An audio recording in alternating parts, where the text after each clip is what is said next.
explain the collective impact model with a little more detail than I will do.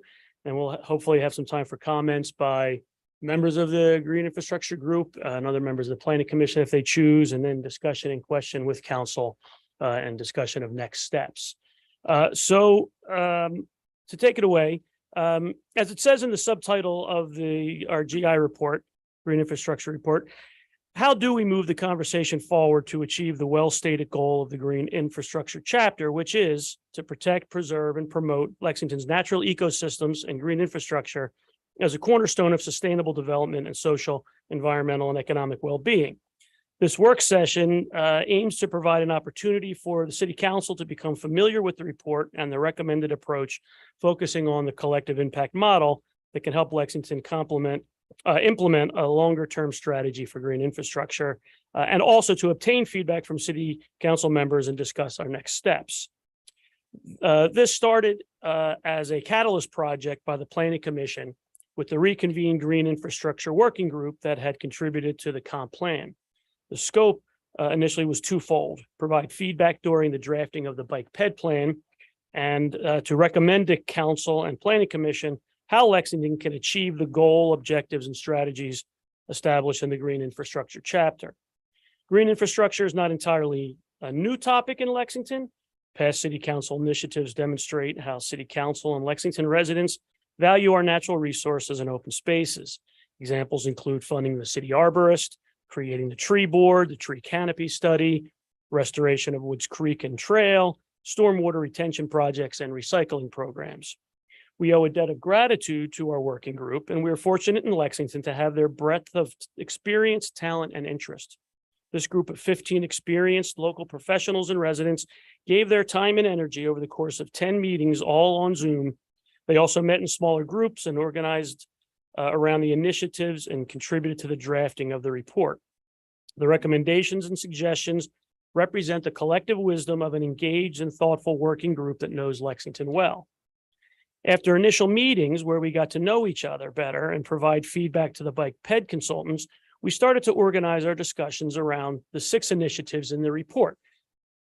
As you can see on the screen: health and recreation, urban green space, waterways, bicycle pedestrian network, land use development, and climate change, resilience, and sustainability. These different initiatives reflect the multidisciplinary nature of green infrastructure. The illustration on page 3 of the report illustrated how some of these elements come together and their co-benefits. We also gave time in each meeting for presentations by members where we learned about how their organizations are contributing to green infrastructure projects and programs.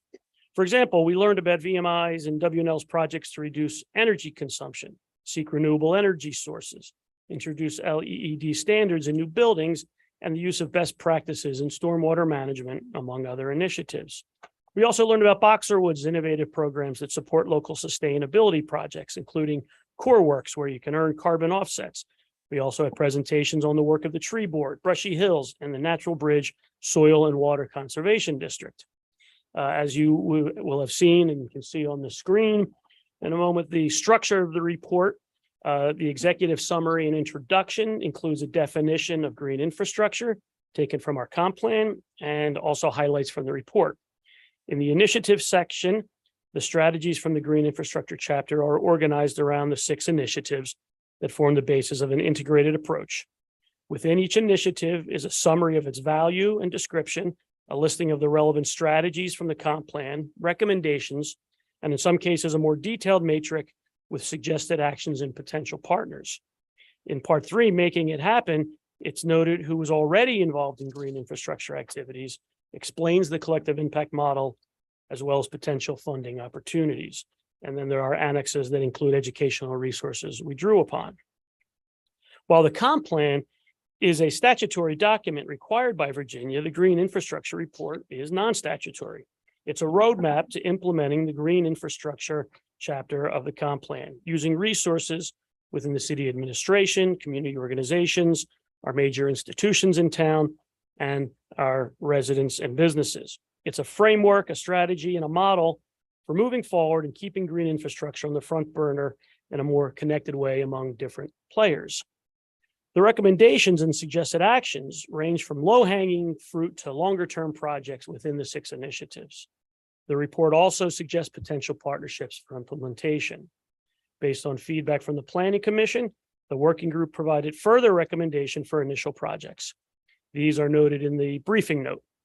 Within an overall theme of promoting healthy and sustainable neighborhoods, projects are organized around physically active citizens, tree canopy and planting, stormwater management, and sustainability and renewable energy and wildlife.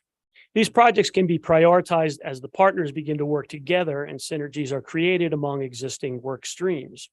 In particular, the tree canopy activities offer an excellent entry point that can bring together the suggested partners. The Green Infrastructure chapter highlighted the value of partnerships. What we suggest in this report is how this can happen. The collective impact model is a relatively new but nationally recognized approach. Rather than creating a new institution, we bring together existing organizations. According to the Virginia Environmental Endowment, collective impact is becoming a preferred adaptive management technique for addressing complex sustainability challenges. Local organizations are already implementing the CI model for several community-wide concerns, including Boxerwood with its Rockbridge Waste Reduction Roundtable, Carillion Clinic with Live Healthy Rockbridge, and Lexington and Rockbridge Area Tourism with Rockbridge Outdoors. Holly and Elise will provide further details on this model. The briefing note on pages 3 and 4 suggests initial organizational partners, beginning with a smaller group with additional organizational representatives joining as the initiative gains direction and experience. With the council's endorsement of the report and indication of its and the city's interest in participating, all initial member organizations will have noted their intention to participate. Rockbridge Conservation has submitted a grant application to the Rockbridge Community Health Foundation for startup funds to help the partnership develop its collective impact model, identify additional support sources, and advance and implement several modest projects demonstrating the concept in action. We suggest that the CI approach is the most economical way to accomplish the strategies of the Green Infrastructure chapter. The model maximizes external resources, both in kind and in cash, and promotes efficiency. For these reasons, it is also favored by external funders. In other words, this model can leverage and raise outside funding at a time when the city faces fiscal challenges with significant capital projects on the horizon. It aims for flexibility and a low budget startup. It looks to tap the talent of our community resources and leverage staff's time by being linked to a broader network. Funding can come from two sources: existing resources and work streams from the CI partners, and new external funding secured by the collective impact group. The briefing note expands on the funding issue on page 4, and as conceived, the CI model recognizes the city as a partner of special standing that can contribute resources to projects already in the CIP or city work plan. So what we're looking for tonight, hopefully, is for City Council to validate the collective impact model as an approach for accomplishing many of the green infrastructure initiatives outlined in the comp plan, as well as to support the initial efforts to launch the initiative and participate in the CI group moving forward. You can see the Wood Creek Restoration Project from almost 20 years ago now exemplifies how the city, working with various institutions and community members and community groups, can have a really lasting and important impact on green infrastructure. Also, we were pleased to see the News Gazette offering an editorial encouraging these efforts that we have been working on. So at this point, I think we'll ask Holly and Elise to come on up and give a kind of clear explanation of the CI model. Thank you very much. Thank you, Dr. Bradley. Hello. Good afternoon. Welcome. Good afternoon. So I think I know everybody, but I'm Holly Ospey. So I wanted to share a little bit about my experience with the collective impact model. As Pat had mentioned, the coalition that I facilitate, Live Healthy Rockbridge, utilizes the collective impact model. And it's very similar to kind of an old-fashioned idea of a collaboration, but it has a little more structure to it as far as the agreement of what people are getting together for, with a focus. There is a backbone organization. So in the case of Live Healthy Rockbridge, that backbone organization is Carillion. Does not mean that all of the plans that come out of it are Carillion plans. Many Carillion plans do come out of this, but not entirely.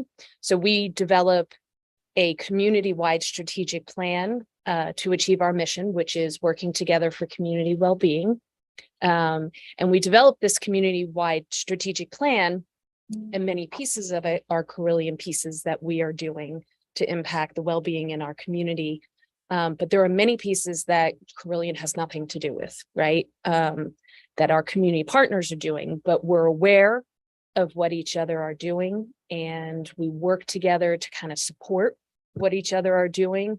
It makes it easier so we're not duplicating efforts, so we know what's going on. It also is a good way to vet out the best way to achieve something that we want to do. We identify what the needs are in the community. Now, for our coalition, it's focused on health.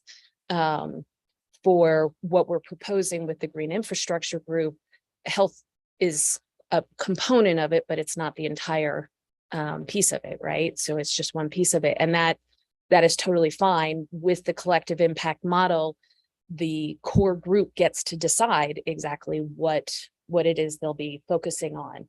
But it is a way to provide some structure to allow for continuity, for sustainability, but it also allows for flexibility so that as needs change or as new projects come up, you can pivot and adjust to those accordingly. And whichever partners are able to can step up and say, oh, I can help with that or not. And some, with some things, some folks will step back and then others will step forward. This coalition, Live Healthy Rockbridge, has been in existence for 30 some odd years. We really started honing in on the collective impact model about 10 years ago, 11 years ago. I think it was in 2012 when we started really focusing on that.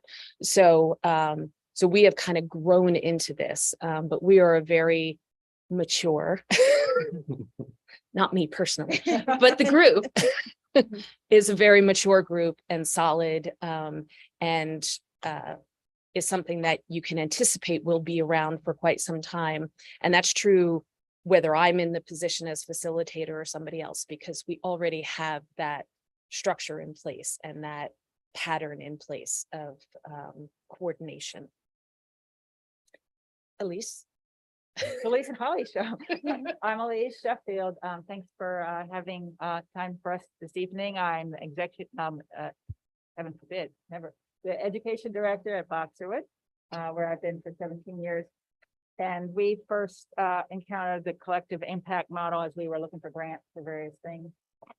Met it at the Virginia Endowment for the Environment, researched it, liked it about 5-6 years ago. Made a lot of sense because I think intuitively it's not rocket science. You get more done when you work together, right? But as Holly said, what I like about this model is its structure. Not a free-for-all, and what I think I particularly want to convey to city councils, but I would want to reassure you about is it's not something where the city would be taken hostage. Boxwood has a lot of experience working with schools, right? And that's working with institutions. Boxwood, I'll just use this as an example. We have our interests and our mission. Schools have a lot of things. We look for common ground. Think of the Venn diagram. And right now, for example, we found some common ground in schools around composting, school-based composting. We're actually working with 3 different schools in our region now for school-based composting.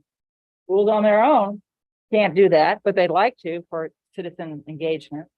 Boxwood's got to put its work somewhere. We have some other resources that we put to it, and working together,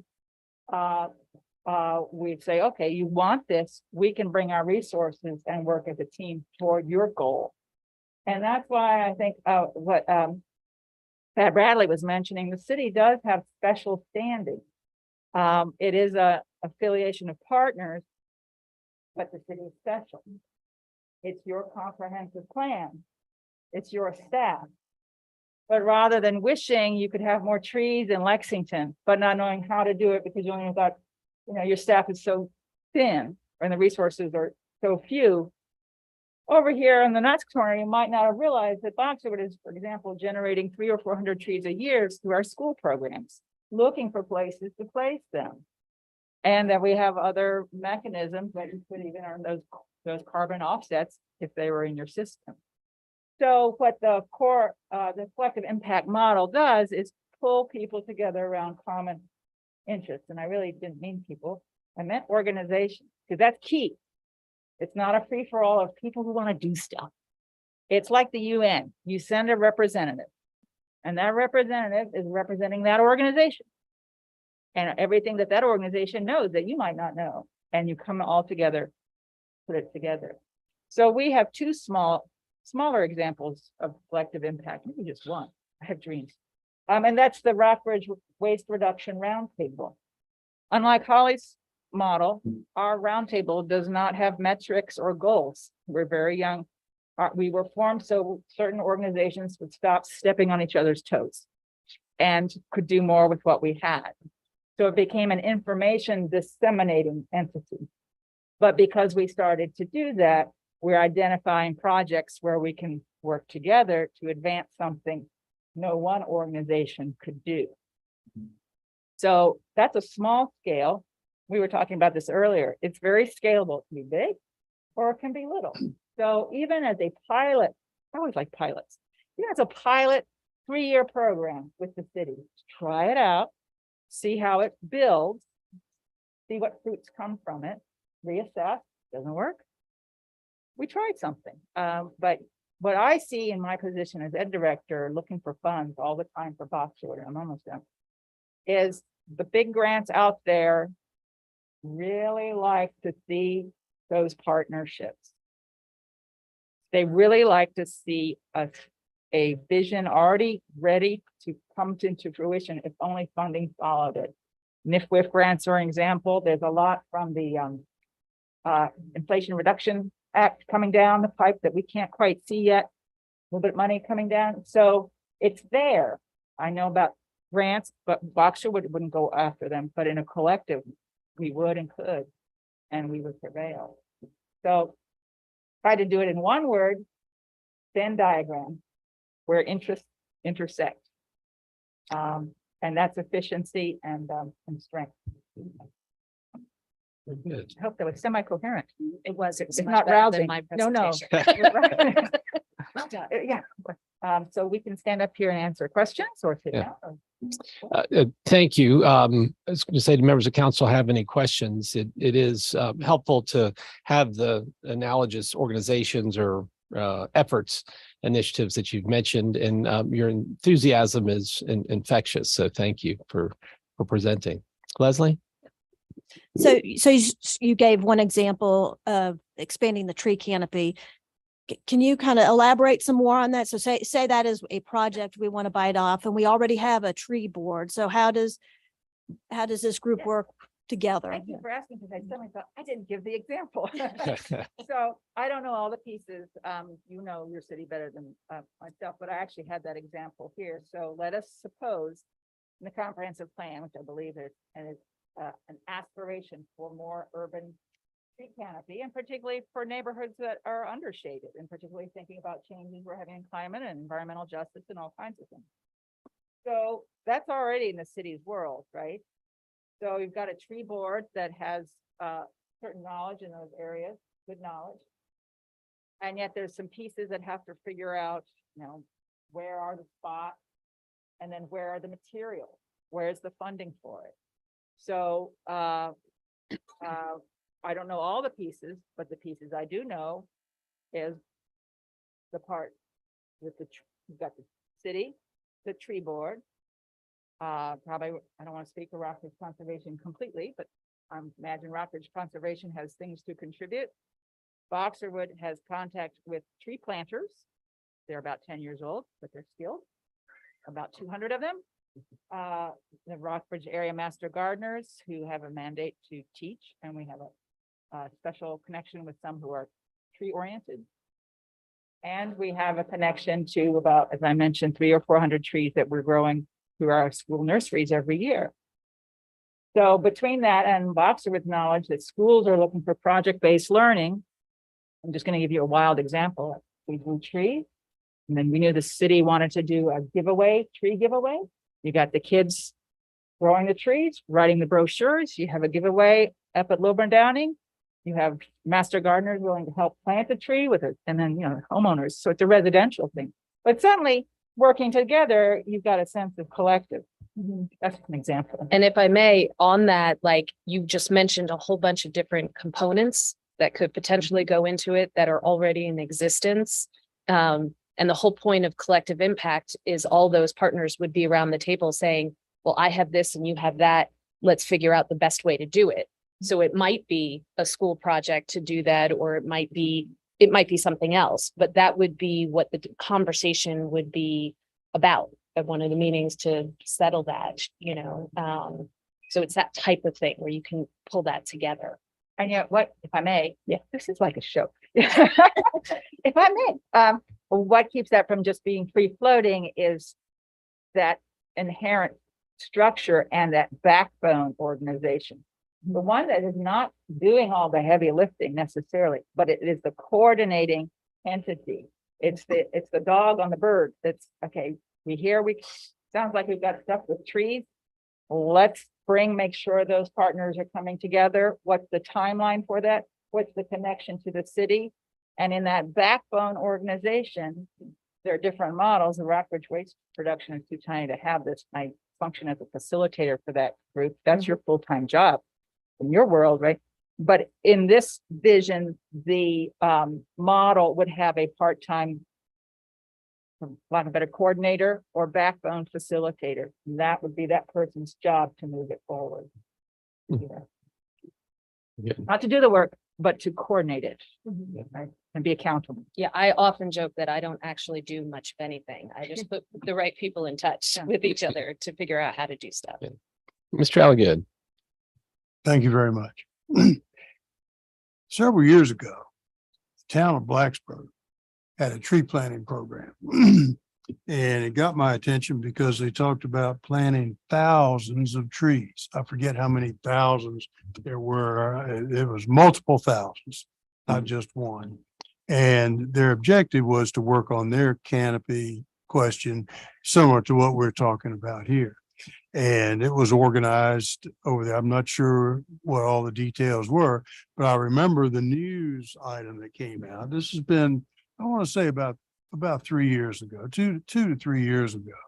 And I thought, wow, we've identified here in Lexington numbers associated with the tree canopy and numbers that indicate that we could stand to improve it a little bit. And then reports have come out that talk about not only is tree canopy going to contribute to being greener, but cooler, physically, literally cooler in there, as well as tied into the quality of life. So it sounds like a great project, and it sounds like a low cost project that the city would welcome having happen in there. And so defining what trees to plant and where to plant them, I guess, is the job, and getting the trees too, and then getting those 10-year-old tree planters. And I want to say Blacksburg had a community wide. They did it on a weekend, or they did it over several weekends. I'm not sure, but it was a community wide effort as well that locality embraced. And I thought that, we could do the same thing here in there to do that. And so it ties exactly in with your example in there. And there are other things. I was worried that the example was going to go south. Right, it's perfect. And then with regard, Ms. Strong had asked, how does the tree board fit in there? And I didn't hear how the tree board would fit in. What do you suppose the tree board, how that would fit in? Just being able to select the trees and where they would go? I can't speak for the tree board, but the tree board has representatives here, and that you have a valued asset there. Yeah, the point would be that somebody from the tree board would be at the table while we're, vetting out Part all of the of those discussion. options. Right. And figuring out what it is that the tree board has a priority on and what they feel is important or beneficial for the city. And it's finding those overlapping goals or initiatives that we want to do. And so when you sit in the same room and you say, we have this goal, somebody else can say, oh, well, I have all these trees and I want to find some place to put them. So that's the whole point, is that like, we're not going to make a decision today on exactly what each and every initiative is going to be, but it's a matter of deciding that, yes, we want to get together and have representatives have these conversations about these types of projects to see what we can do to come up with projects like this example that would actually be pretty low cost for the city, but still would have a good impact on moving toward accomplishing the goals set out in the comprehensive plan. Yeah, long term. One of the things that happened during the development of the comprehensive plan was there was a good bit of conversation about developing a comprehensive plan that would not sit on a shelf and gather dust, as has been described about previous comprehensive plans. And one of the objectives in developing this plan, and this plan turned out to be, as I recall, an award-winning plan.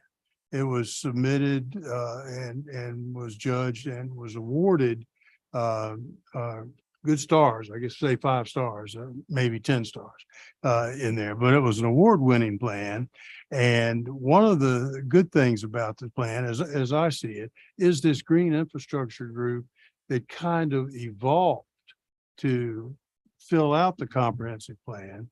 And then what evolved from that, and this has gotten pretty wide acceptance among the planning commission members. I attend all the planning commission meetings and I hear the conversation and I see it, is this catalyst project things. And maybe this tree planting thing could exactly fit in one of these catalyst projects, because the catalyst project system isn't well defined. It's not locked in. It's not cast in concrete.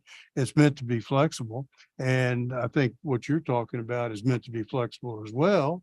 And I think it just goes together. I think this is a perfect merger of our comprehensive plan and have an active plan that doesn't sit on the shelf. And we see the results of some of these things. And that's why we're here tonight. Thank you very much. Ms. Alexander.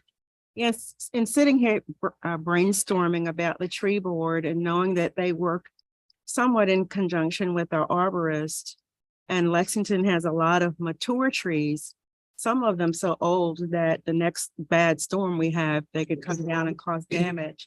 And I was wondering if at the time, if those trees come down or if they're taken down beforehand, that trees can replace those in the same location or close by, that they can be replaced by these new trees.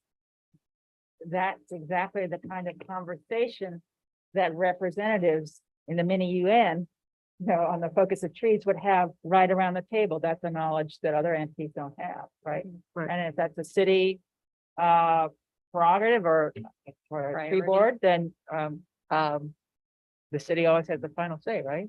May I suggest that we have Betty here from the tree board? Betty, would you like to come up? Betty, while you're approaching, I think it's important, we're focusing right now on trees and canopy and the tree board, but my perception is that's the tip of the iceberg Absolutely. for this initiative. There are other initiatives There- within the green infrastructure chapter. Right. This is one example of that. Right. But there are definitely other Yeah. initiatives. What you're looking at is not a representative for tree conversations per se. And so You we may just, would in that conversation. right, But if I may have 30 seconds. before Sure. giving Betty, we're looking at examples and models. Another example is trying to manage stormwater runoff, the heavier storms. sure.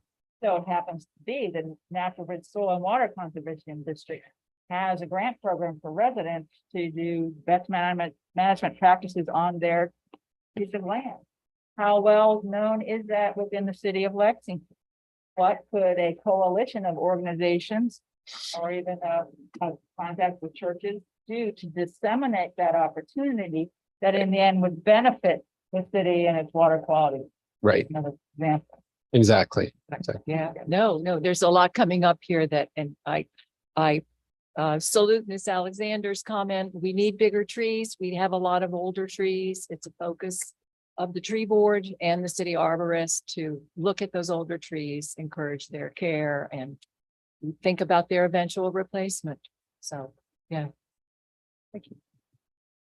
Excellent. Thank All you, right. Betty. Yeah, I was going to say, other questions that council has, the macro level of the concept. I'm not sure that there are other directions or things that you intend to cover. We do have our regular meeting that starts at 7, so just sensitive to time and not exactly sure how much information you have to deliver. I'll just make a few more statements, but I'm Please. going to bounce off of what they said mostly, but my first thing is to salute you and the planning commission and Arnie for all the work that went into the comp plan 2040. And to salute this, creation of this catalyst project, saying, as Mr. Alagood did, let's keep it from going on to the shelf. Let's make it a living document. And you've heard about some of those projects. Pat mentioned, the Woods Creek Restoration Days years ago. I know some of you were around for that, probably planted a few things that you've watched grow along that stretch of Woods Creek. And Elise mentioned the tree planting project that Boxerwood has assisted with. Those trees went in at Richardson Park. It was great to see those kids working with the arborist. These are trees they've grown. Talk about ownership. And I just am going to describe a couple of other projects that describe what is going on with our partners right now. A group of master gardeners recently met with the arborist. They wanted to educate homeowners about the negative effects of English ivy and other invasive invasive vines growing on trees. And they developed a pamphlet that is now on the city website, and they're planning neighborhood demonstrations to show people how to take care of these invasive vines to keep them from harming trees. Another example is that a longtime member of the Natural Bridge Soil and Water Conservation District and an authority on the health of Woods Creek, Sandra Stewart. She is right now helping the city Public Works Department write a grant through the Chesapeake Bay Trust. And this grant will apply for engineering funds to study the Woods Creek Rain Garden, the White Street Rain Garden at the end that is right in the park, and that we often see overflow because it is not now up to the job it was originally designed for.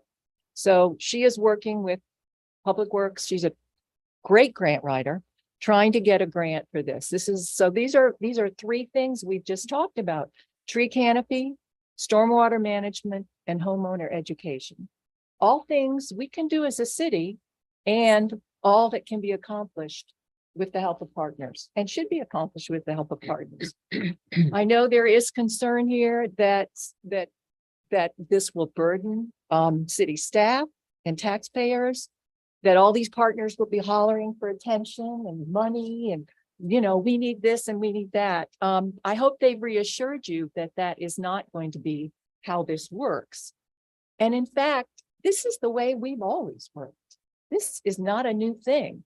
What they describe, what Holly and Elise have described, the collective impact model, will provide accountability, structure, synergy, and other good things that we need to accomplish more projects like this. So, Thank you, urge your Betty. endorsement. Any questions I can answer? You provoke a couple for me. First, I swell with a little bit of pride for the opportunity that we had earlier, and forgetting my timing, but when we got together and planted some trees at Waddell in Oh, it was Arbor particular. Day, the Yeah, Arbor Day planting. exactly. Thank you for connecting the dots. As you indicated, many of these things are already happening. the structure, the other members of it, but the city, I think, has been a strong partner in doing many of these best practices. So it's not something new, although it's being introduced. The structure perhaps is something new this evening. As a group, and maybe I'm advancing too quickly, but do you have in mind who would be an appropriate representative for the city at this table? I think there would be a couple of different positions that should be a part of the coalition. I don't think that everyone needs to attend every meeting, but as we were discussing with the potential tree planting project, you would definitely want somebody from the tree board. But if we're doing something with stormwater management, it may be someone from Public Works, so it'll be different people should be at the very least on the email list participating. And it's really up to you to decide who you think would be like a best person to be like a steady contact to kind of know everything that's going on, even if it's not their particular purview. And part of the reason I ask is, as was mentioned earlier, we have a thin staff from that standpoint. So allocating time for one or several people to attend can be a challenge, or would be a challenge, I would anticipate. So I'm not sure if it's someone from the Planning Commission who could, as a member of Planning Commission, could represent the city at these meetings and then pull in the necessary people or advise them to include them as it goes along, or something of that nature. So to be determined, but I wanted to know what your thoughts were and share with you what I'm thinking. Staff, lots of balls in the air already. And I know that, for instance, with Rockbridge Outdoors, Chuck represents the city council in particular, and with that initiative, and does a great job in keeping us informed and also not over obligating the city dollars, and but aware of opportunities and in the discussions, which I think is the critical piece from that standpoint. So Yeah, I don't think it matters necessarily exactly who it is, as long as it's someone that you feel can contribute enough time to be aware of what's going on. yeah, and engaged. Yeah. There has to be at least one person engaged. So I can't tell you who that person is, because that person needs to be able to say, oh, well, this should be something that maybe Betty should be at the table for, or this is something that somebody else should be at the table for, and bring them into the conversation at that point. Right. So, as you point out, your tree people may not be your stormwater people, may not be your solar people, may not be exactly. fill in the blank. Exactly. So, and I won't be able to know who that is. So it has to be somebody from the city who knows who that is. So that's who the regular contact person should be. And that person doesn't necessarily have to be at every meeting. It could be that they say, oh, this is a meeting that, Mayor Friedman really needs to be at. So I'm not going to be there, but, you can fill it. Sure. Thank you. I heard Ms. Salagood volunteering earlier to be our rep. but- Of you, yeah, Well, I really- like that project. No, I'll go to that absolutely. meeting. And it is the kind of thing where multiple people could attend if it was necessary or of interest Sure. to you. So it's not something that is Not a penalty. exclusionary where like only one person can come, Mhm. but there should be one person, A designated. a designated person who needs to be engaged. For the and communication. aware of what's going on. Perfect. So, Very and good. that's entirely up to you. Very good. Excellent. You must have that. Struggle, just to reiterate it, struggling Yeah. with learning from some of our other projects, in Boxwood World and schools and things. That's a key, essential piece. Someone is it Chuck, I don't know who it is. Someone even know that, is the conductor of information. I Right. didn't mean to nominate you, I just looked your way, Chuck. I should have explained what it was. I just wanted to see you. Exactly. Pointing. Exactly. Very good. Doing this. Yeah, I think it's important to reiterate that the purpose of this is to help implement the city's comprehensive plan. Mhm. So there needs to be somebody from the city engaged in this. We have lots of other community partners who are willing to help and put in time and energy and resources to help accomplish this. But at the end of the day, there's a reason why the city is a special partner. Very good. Very good. Anything else, Thank you. John? Yeah, unless, I know we're approaching the magic hour and you all have your meeting at 7. You'll see up on the slide, we have next steps. And so tonight, we wanted to begin the conversation with you and let you become familiar with the report. The report, some people look at it and say, oh my goodness, it's overwhelming. Well, actually, it's only 31 pages. You don't have to look at the annexes. And there is an executive summary and that'll cover everything. And then the 4-page briefing note represents the new thinking and that work that commission did after our first meetings. And so that one's a bit shorter. So with tonight's work session, you have a chance to become familiar with this and then take your time to look at it and more. And if there's any questions. We suggested in the briefing note that we form a transition group. And maybe of some of the members of the initial partners. And you can see we have a brain trust already of really good people to help in this regard.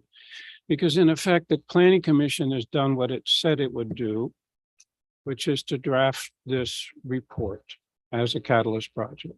So in a way, our work is done. And now we move on to this transition group to begin to work with the council and the staff as to how to organize this idea if you all want to go ahead with it. And then we can work, I mean, this transition group can work in identifying funding and all these things. And then, of course, we have the launch at some point. So thank you for tonight and taking the time to listen and ask questions. I'm sure there'll be more. Happy to answer them. Yeah, one that's in my mind, you talked about there being, for instance, with the health, Holly and Carillion are the core principle of that. Who do you see being the core for this initiative? Well, that's where there's our 8 representatives. Right. That'd be the initial group. So it'd be Boxerwood, one of you from City Council, if you so choose. Someone from Lexington has been described. It doesn't have to be one person per se, but a mix. And then Master Gardeners, Rockbridge Conservation is agreed to be the backbone organization. Okay. And has put in a grant for a part-time position to kind of help launch the initiative. Mhm. And look for the funding. So in a way, if that funding comes through, then it has some legs. Mhm. As an idea. And then Live Healthy Rockbridge, Washington and Lee and VMI have all of them have indicated, with the exception of the city, because this is the first time you've had a chance to look at it, have said, yeah, we're interested. Mhm. They haven't made a commitment, but we're interested in the idea and going forward. Right. And are you wed to the concept of city council and city of Lexington being two different partners? That's up to you all. Okay. It's because I always hear Chuck's city council report and I hear David's city council report. In a way, it connects the council at a policy level to the work, Mhm. which is why I think it would be good to have a representative from the council on there. Very good. Ms. Alexander. Do you think that the position would be grant funded year after year? Or is there another source of funding in mind, or will you be applying for additional grants? I think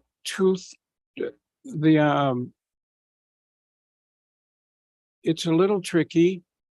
I think the idea is that person, whoever it is, once it gets going, maybe some of their time could be subsumed within a grant for a particular project. You know, the hardest money to get is the organizational money. When I worked with nonprofits in Boston, the 20% of the budget was the hardest budget to get to cover core work. Right. But I think if this gets going, then there may be funding for that too, as well as projects, but we really need to get the projects rolling. Does that? Thank you.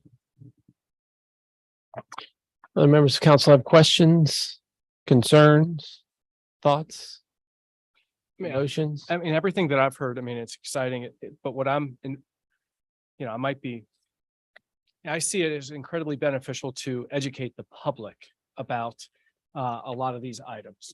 And so trees, who can be against trees? I mean, that's tremendous. Okay.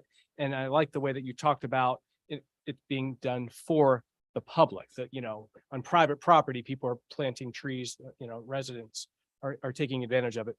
But when I look at one of the priorities of stormwater management best practices, and the initial goal is to look at what the city has already done and reassess, the location and new installations and previously installed stormwater management, the cash register just starts running. And we have a CIP annually that talks about stormwater, how we handle stormwater. And we may be on the cusp of instituting a fee to everyone to deal with stormwater. And so I'm not sure that's part of the stormwater management best practices, one of the priorities. But then at the end of that paragraph, it is to build a public awareness campaign.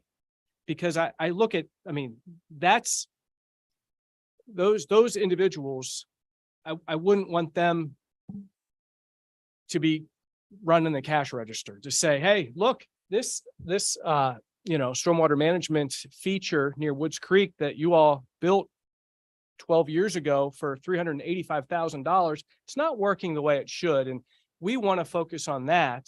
And you can fix it for $250,000. That gets me a little bit nervous, just fact. But it would be exciting to me if the committee said, you know what, city council, the city is not good at outreach, and we can run with this the way that we educate about composting and the way we educate about solar and other things, to say, how can private residents look at their house, look at their gutters, look at their rain barrels, see what's draining here and there, and start chipping away at stormwater best practices that way. I mean, I just get nervous about good work being done that we're not able to fund, and being fixated on some of those items to say, oh, you're going to remodel City Hall in 5 years. Put a green roof on it or something. And it's like, oh, that'll only cost $800,000 more dollars. I get nervous about that. But I get excited about teaching our 2,000 households in the city of Lexington on best practices. May I give a quick answer, Sure. David? The suggestions, two things. Everything in that report came out of the comprehensive plan. All that the group did was detail some possibilities on how to do it. We're not engineers. We didn't have staff help. So not everything in there, it's not prescriptive. These are ideas. And to take your point exactly, those are major items that the city will decide to do under its CIP or not. It's not for the group to dictate that. And so some of those suggestions in there are just reflection of conversations that we've been hearing. It's not to say, go do that. Okay. I think if we listen to the brilliant explanation of how this model works, that's where the magic happens in saying, we're not ready to do these things, but these are the things that we're ready to participate in. And I appreciate that clarification. I mean, I think I understood that, but I wanted to just verbalize that because, again, our public, I mean, the good that these folks can do about educating on each of the topics that you talked about as being priorities about, urban wildlife, but sustainable and renewable energy. A lot of people are seeing solar going up everywhere in the city of Lexington and in the county. And a lot of folks don't understand how that might work for them. They just know that it costs a lot of money. But maybe this is a group that can educate and make things more accessible to the public on some of these exciting ideas. So thank you. Are there appointed representatives from Washington Lee and VMI? Like, is there like a point person for those? We have, in the working group, we did have a representative from both. Okay. And now, and so a BMI has assigned one of their environmental officers to be part of this initiative already, if it gets legs and goes. Yes. We have Gus here. There Yeah. you are. Hi, Gus. Sorry, I Yeah, didn't okay. introduce myself. We talked on the phone today, but we didn't. And Washington and Lee, through their Jane Stewart is also could be the point person. Okay. The other thing that just to reflect on what Pat was saying, you realize when we were educating ourselves among the group about who's doing what, VMI has done some really, really good work on stormwater management, and there's lessons to be learned there. And WNL is doing really good work on sustainability. And then we have Rock and Boxerwood. So you start to see these synergies between groups doing similar work. So yes, the answer is yes. It remains the devil is always in the details, but with the change in staff in recent years and city employees, specifically our public works director, there may have been some communication lines lost. Gus is new to town. I'll pick on him. Welcome. But someone new to the table with energy and insights that can represent VMI really well and get this group working collaboratively to kick around ideas. But we're always concerned the desires of our constituents and the quality of life in Lexington is not inexpensive. So trying to balance those projects is part of the well, it's not part, it is the challenge that City Council has every year. This time of year with budgeting. So, but thank you for bringing this forward and the efforts of the entire group to green up our city and make our city and our world a better place, to be sure. For those of you just coming in, we've had a work session, a joint meeting with the Planning Commission and Lexington City Council looking at the green infrastructure work group. And so we will plan to begin our regular 7 o'clock meeting at 7 o'clock. I'll ask council to scurry quickly if you need to scurry. But Blake, I'll invite you to close your meeting. Yep, thank you. Just once again, thank you for working group and council. Glad we're able to have this, and so I will turn the part of this work session. Thank you. Yes, sir. Thank you for all the work that the Planning Commission does, and staff in support of the Planning Commission is greatly appreciated, all the work that goes into that. We will stand adjourned and reconvene in about 4 minutes.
7 o'clock.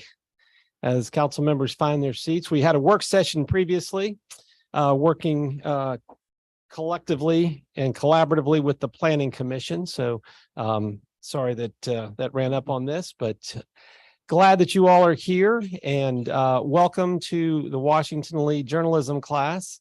We'll try and make it informative and entertaining for you as possible. Encourage you, if you have questions or concerns or ideas to share with council.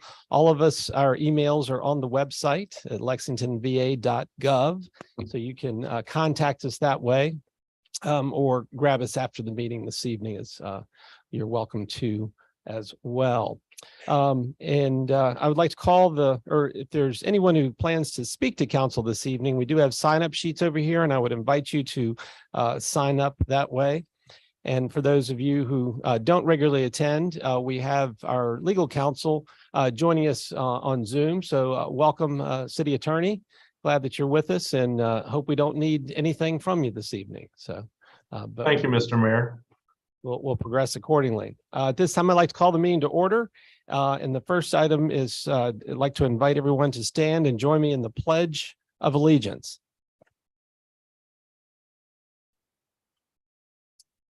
I pledge allegiance to the flag of the United States of America and to the republic for which it stands, one nation, under God, indivisible, with liberty and justice for all.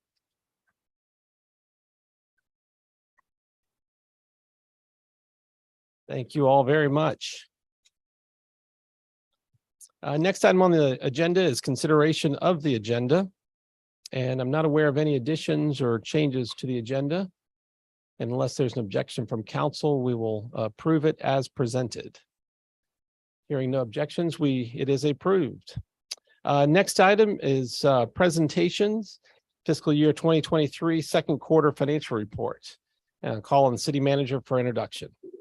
Thank you, Mr. Mayor. This is a pretty routine issue, of course, and we'll have our finance director, Jennifer Bell, present the presentation of where we stand financially after the end of the second quarter, and also the proposed budget amendment for the second quarter of our fiscal year. Thank you, City Manager. Good evening, everyone.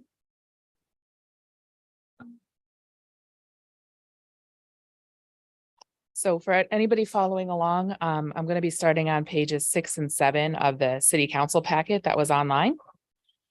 Revenues and expenses are generally in line with where we would expect through the end of the first half of the year. I would like to call your attention to a few highlights, though. So again, this is on page 6 in the revenue chart. Other local taxes, which include sales, meals, and lodging tax receipts, are tracking ahead of budget, despite this table showing collections at 49% of the budget. This is due to the lag in the timing of collections and when the city actually receives the payment. If you look ahead to page 28 of the same city council packet, you'll see we are projecting to miss budget in sales tax collections by approximately $48,000. But we're projecting to more than make up for it in our meals and lodging collections, where we expect to see an excess of $226,000 and $131,000 respectively. Building permits are outperforming budget this year, and although it's just a small percentage of our budget, it is exciting. And you may have noted the construction projects that are happening at the hospital and WNL, two of the big drivers of that increase. As we discussed last quarter, use of money and property is outperforming budget. This is the category where we are seeing the favorable increase in interest rates in our investment accounts. So again, looking forward to page 28, you'll see that we're conservatively projecting to surpass budget by $480,000. Miscellaneous revenue is currently only at 15% of budget. However, the largest item in this category is the county revenue sharing payment, which is received each year in January. We did receive it this past January in the amount of $2,209,533, or approximately $25,000 ahead of where we budgeted. This will be reflected in the third quarter financial report. Recovered costs you'll see are reflecting 0% at the halfway point.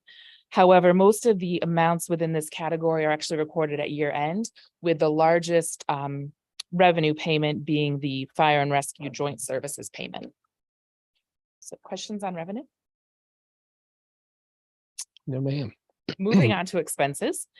And this is pages 7 and 8 of the packet.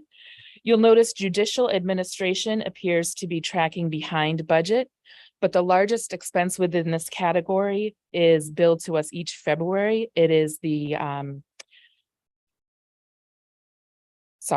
joint court services from the county, and that was paid this past February and will also be reflected in the third quarter report. Public Works State Street Maintenance is also showing that we've only used about 9% of budget, but we did some significant paving projects in November that were paid after the first half of the year. And then we also expect to recommence some paving projects in the spring.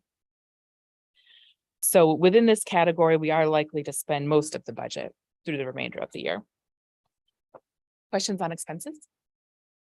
No question, but observation, everyone will be thrilled once we have the curb and gutter completed on Washington Street, and it won't be as treacherous as it is currently. That's part of the expense that we anticipate. I can't wait, and my car will also be very happy. Exactly. Okay, so moving on to the school fund, revenues and expenses are tracking as expected, and I don't see any budgetary concerns. I would like to just draw your attention to non-departmental expenses. You'll see that is currently at 3% of budget. And this line item is where we budgeted to spend the money that the state gave us this one time only for school construction. And Rockbridge County has not yet billed us for our share of the FY23 projected high school renovations. Okay, on to the next page, page 10. We've got the utility fund. Our charges for water and sewer services are lagging budget by approximately 3%. However, in good news, expenses are also lagging behind budget. So we are able to cover our expenses right within the utility fund. Now, that being said, if you look down at expenses, you'll see that we've spent 4.2 million this year. But the largest part of that, the 1.6 million in capital projects, that's actually paid for separately from bond proceeds. It's not coming out of our revenues there. Questions on utility? Okay. Moving along then to the equipment replacement fund, all orders have been placed for equipment for the year, with the exception of the utility 9 vehicle for the fire department. The chief and city manager agreed to hold off on replacing this vehicle due to low mileage and good condition that it's in. So we are projecting to revisit that in the FY25 budget. We are waiting to accept delivery on several pieces, including the ladder truck, which in talking with the chief, we should have it the end of this month. And he actually has a team out in, I think it's Wisconsin, as we speak, doing an inspection of the truck. So if there are no questions, that concludes my presentation on the second quarter financials. I just had a question about the other revenues on utility fund revenues. Utility fund other, yes. What was that increase? That's an excellent question. The 209% increase. Yes, yeah, which is really just $20,000, but it seems significant when it's 209%.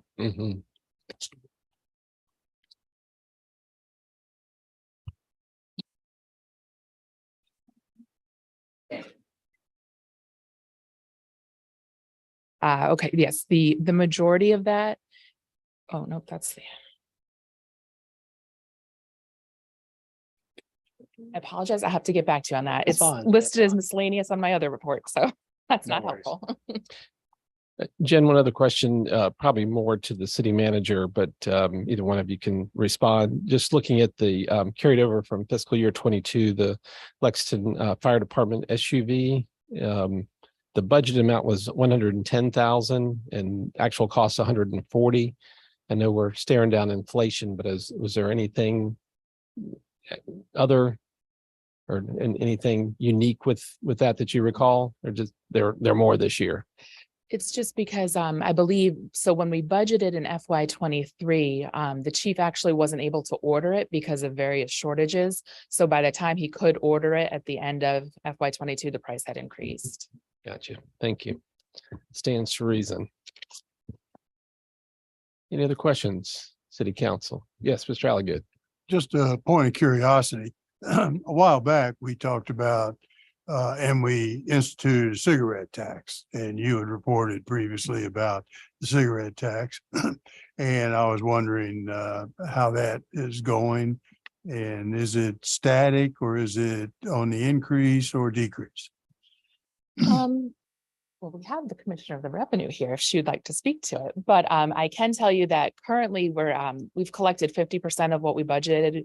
We budgeted 90,000 and we're at 45,000, but we just got to that in February. So we're a little bit behind where we budgeted, although we did kind of blindly budget. We weren't sure how it was going to turn And it's out. still for us. 25 cents a pack, as I That's correct. recall, in there to do that. And it only applies to cigarettes, doesn't apply to, say, vaping, Right. I don't think so, right? Only cigarettes. only That's- cigarettes. That is correct. Strictly cigarettes. No cigars, just No cigarettes. cigars either. So by extension, this was one of the points I made when we talked about it originally a while back. You just multiply that number by 4 and you get the number of cigarettes packs that are sold in the city.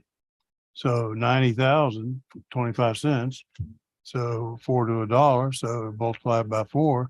So half 50% is 90,000. So times 4 is 360,000 packs of cigarettes.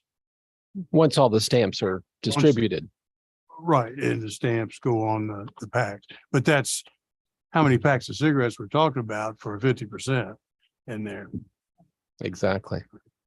Mr. Ziegler. Have we, two questions. Have we received the contributions from our community partners that are contributing to our rescue, fire and rescue equipment over the course of 10 years?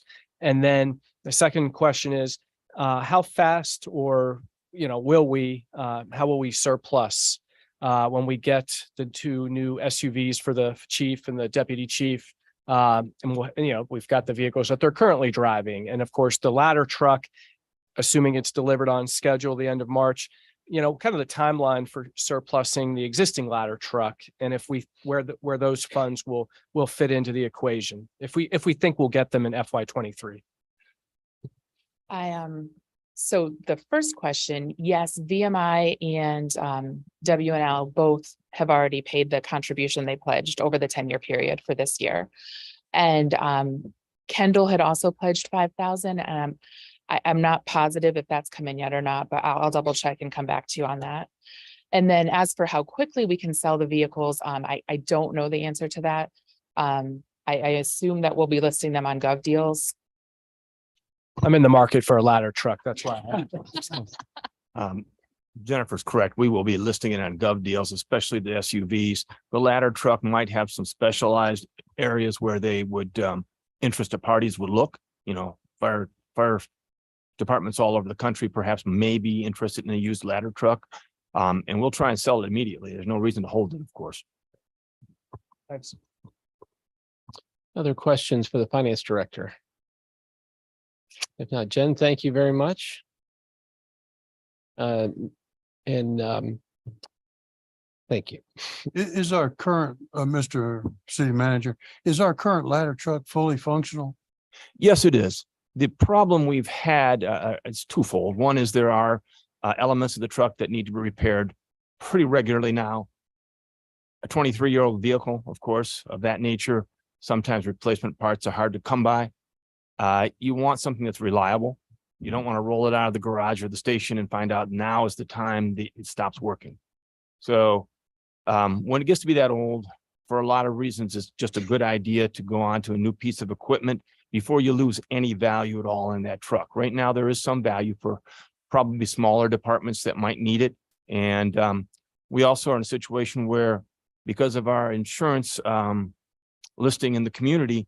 Once you get older equipment, you lose the factor that that equipment provides into your insurance ratings. Your ratings will go down if you have old equipment that isn't potentially as useful or as reliable.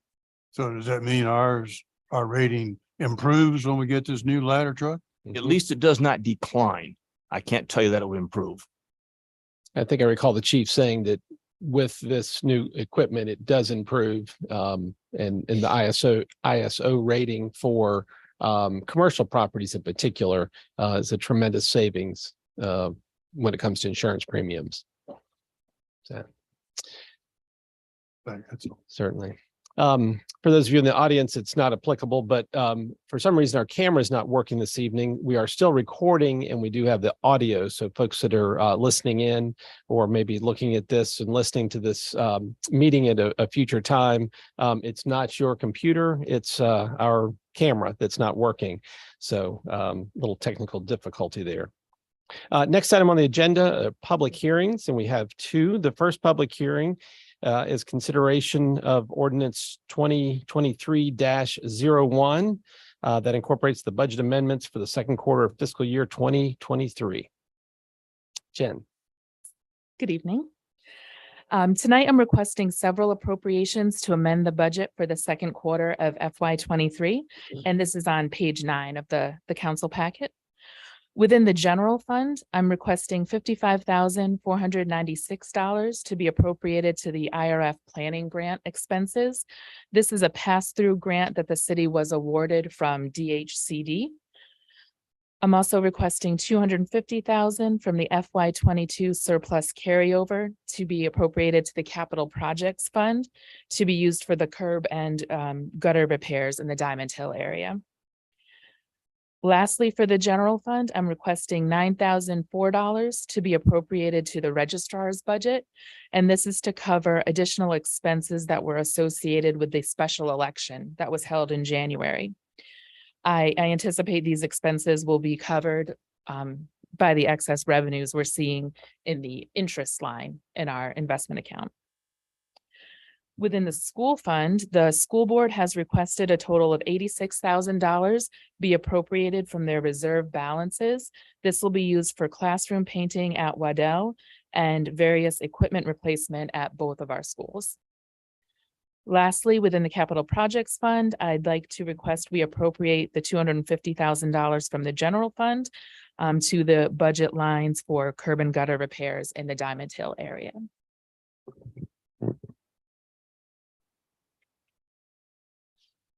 Thank you, ma'am. Members of council have any questions? Hearing none, I would like to open the public hearing regarding this item, ordinance 2023-01. Is there anyone here tonight who would like to speak to this topic? Hearing nothing but the dull roar of the HVAC, will close the public hearing at 7:18 and ask for council's consideration. I make a motion that we adopt ordinance 2023-01, incorporating the budget amendments for the second quarter of FY 2023. Second. I have a motion and a second. Any discussion? Hearing none, would ask for a roll call vote. Mr. Betts? Aye. Mr. Smith? Aye. Mr. Alligood? Aye. Mr. Ziegler? Aye. Ms. Strawn? Aye. Ms. Alexander? Aye. Motion carries unanimously. Thank you very much. Next item, and thank you, Jen, for your presentation and support of our finances. Next item is 6.2, continued our public hearing and consideration of a conditional use permit for Echelon Resources. I'd like to call on Arnie to present this. Good evening to you all. I really don't have a presentation prepared. This is a continued public hearing. Just to quickly hit the highlights of what's happened since that we started this particular conditional use permit process for multifamily units in the Spotswood parcel. On page at least 7 of 20 of the staff report, there's a little application section that's been added, gives you a quick review of the public hearings that we've had, and also mentions the 2 council members that were assigned to a committee to work on the design of the particular project. We also had during your last meeting public comment from Ann Hopkins. She also provided a written comment, and that is included in your staff report, as is a written comment from Lillian Bergler. And also added to your staff report were the updated designs. So the designs that were provided to you and to the public during the last city council meeting for in preparation for the comments tonight. That is included in your packet. And one last thing that I did put on your desks this evening is a one sheet thing. Randy Cosby from Echelon called me this afternoon and said their architect had gone back through the conditions that were offered, and particularly in condition number 11, they offered a number of limitations on materials that could be used. So they realized that in the design that was changed, they included a split-faced block that was not specifically listed in condition number 11. So you have a revised condition on number 11 that simply adds split-faced block to coincide with the revised design. That's all I have for comments. Happy to answer any questions. Terrific. Any questions of staff before we open the public hearing? Thank you, Arnie. Thank you for sheltering this through these many months.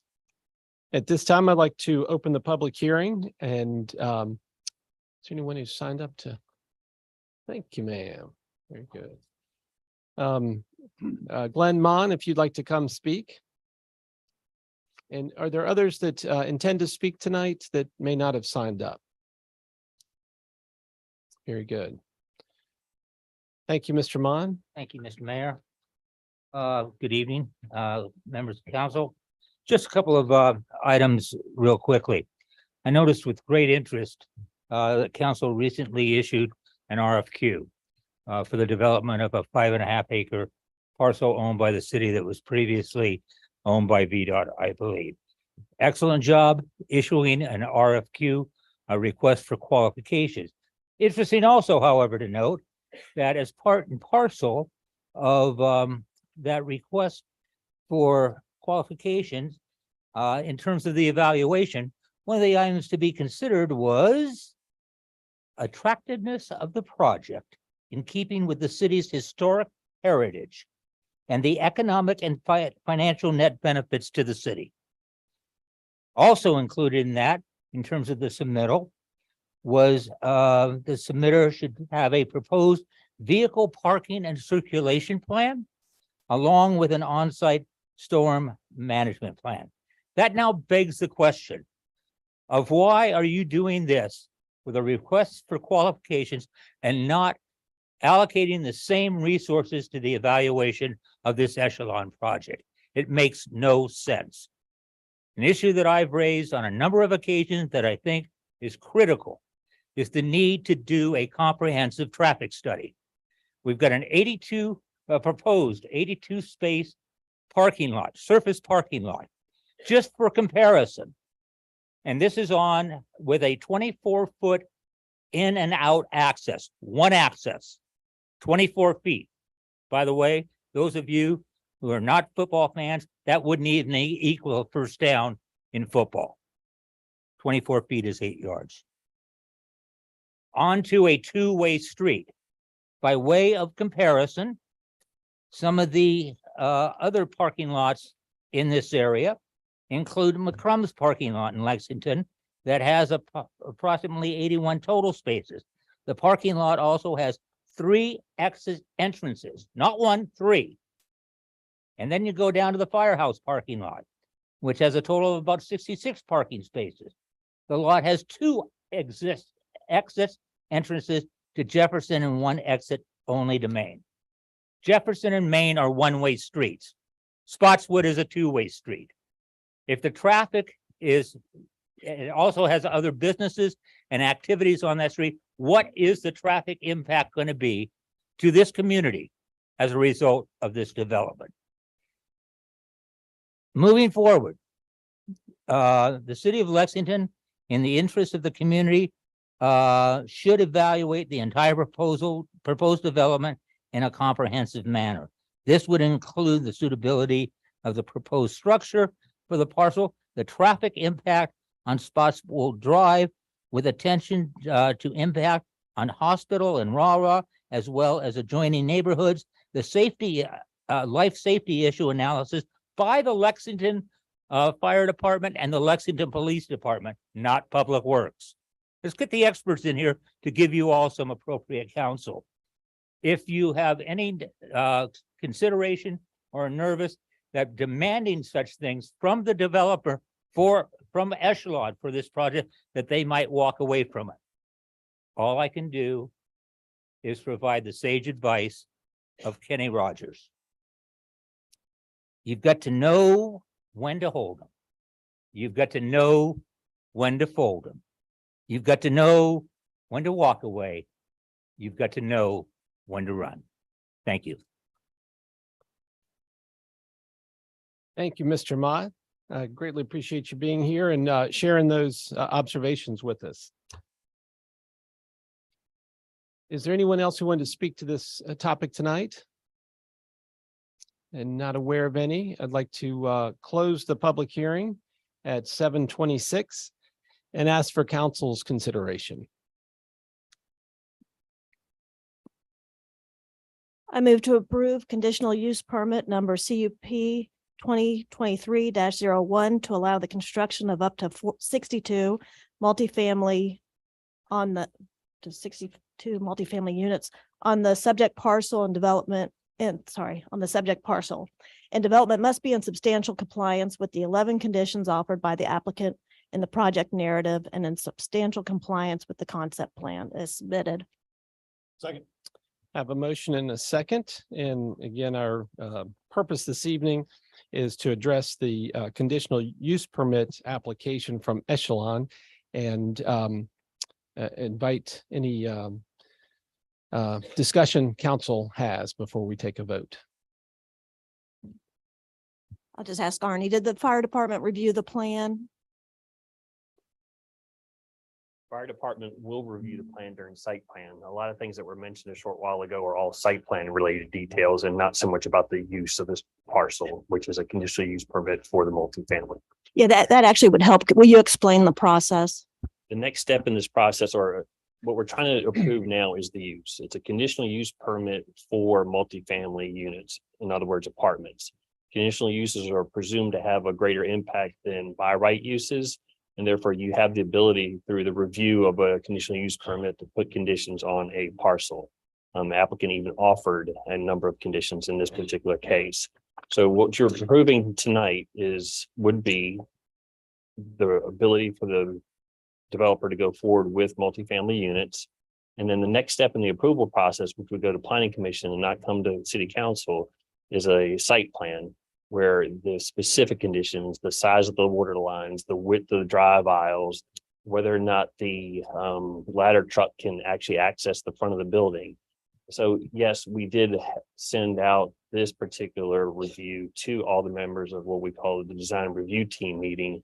And Trent did mention that there might be a little bit of issue. So the applicant made a couple of changes to the not the curb cuts, but the islands in the parking lot to make sure that the ladder or the bigger trucks can get to the front entrance because it's kind of tucked in the parking lot. So yes, they were made aware of the proposal as it is now. They've already made some suggested changes, but they will get a bigger bite of that apple when they go through site plan review. Thank you. In regards to the density calculation, is there anything that we would need to do before, in your opinion, before is there anything that would be helpful to clear up on that? Sorry, the calculation for density. No, as mentioned, I believe at the original public hearing, we do have two ways of calculating density. It meets the lot area calculation, but not the lot width.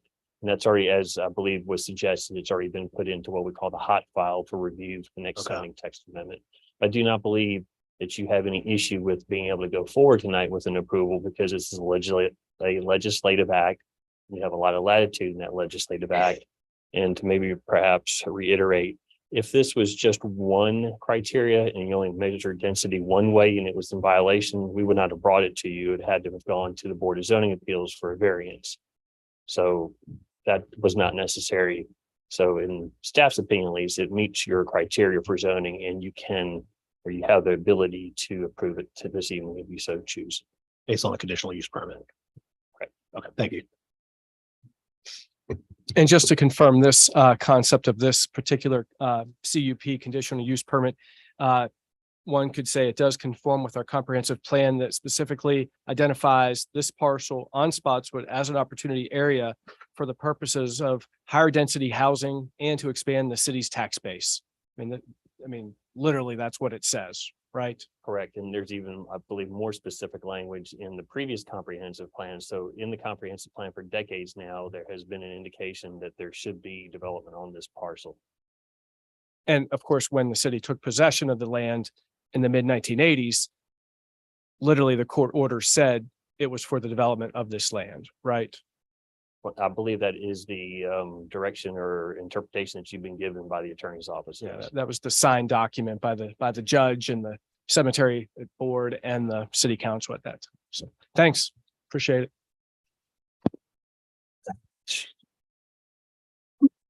Thank you. I think last meeting I asked you about density numbers and some of the other properties. If you have those to compare with what's proposed. My apologies. I meant to give you a heads up on that earlier. My bad. This was something that we prepared for planning commission, and I can't remember if I just ran through the numbers really quickly with you. And I certainly didn't make copies, so my apologies for that. Well, from the last meeting, if I recall correctly, the density numbers and some of the other similar applications of housing were not dissimilar to what's proposed. Correct. You had a few, in Lexington House comes to mind, that had a greater density, and then you certainly had a few that were less dense than what is being proposed at the Spotswood parcel. My apologies, I can't find it quickly. I'll look a little bit We can further. get back to and then that. come right back to you. Any other questions? Mr. Alligood. I don't have a question, I have a comment. Yes, sir. And just This- pull that microphone so people can hear you. Thank you. All right, this is good. This is an example, the development of the Spotswood property, of what it means to not have a condition in the sale of a particular piece of property. The McCoy property was sold to or given to the cemetery board.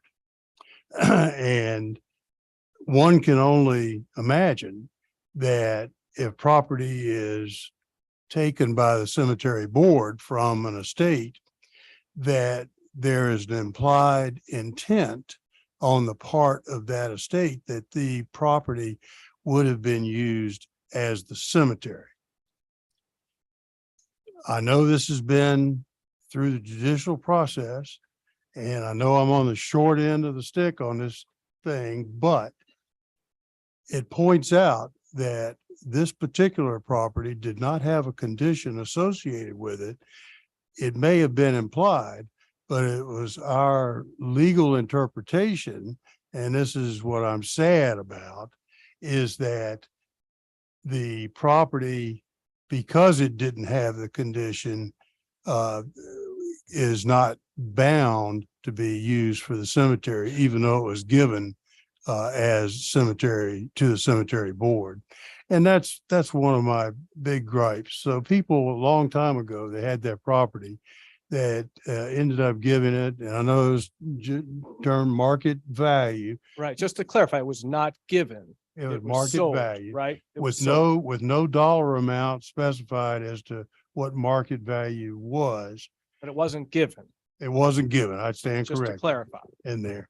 But it did go to the cemetery board. And the implication is if it goes to the cemetery board, it's going to be cemetery property. Ultimately, the property has been developed. A road has gone through it, that's Spotswood. There's been a rescue squad building constructed on part of that. Originally, and I'll say when I came to town many years ago, When I purchased my cemetery plots, I was told by the cemetery manager that that property over there is going to be the cemetery.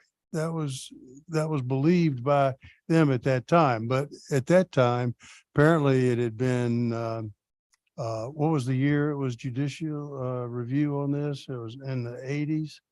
Well, 1986 is when the cemetery board that was created, of course, after it was taken possession of. I mean, the cemetery, I mean, if we want to get into Right. facts. And I didn't But- come into the city until 1989, so it had already transpired. But yet the people in the cemetery that I was dealing with were under the impression that that cemetery property. So I have issue with that. And in the way that the city council has handled this, every time we had a public hearing, it was always stated that we would pick the developer, and then separately, we would then determine what the project scope would be. We did pick the developer, and I'll say I voted for the developer, just for the record. And then I was waiting for the property development for that to be decided. And we learned that the developer at that point was not very willing to change from the scope of the property development. And so the city council went along with that, except for me. So it was a 5-1 vote that night. I suspect it's going to be a 5-1 vote tonight as well in there, but I wanted to go on the record to state my reservations about the entire process.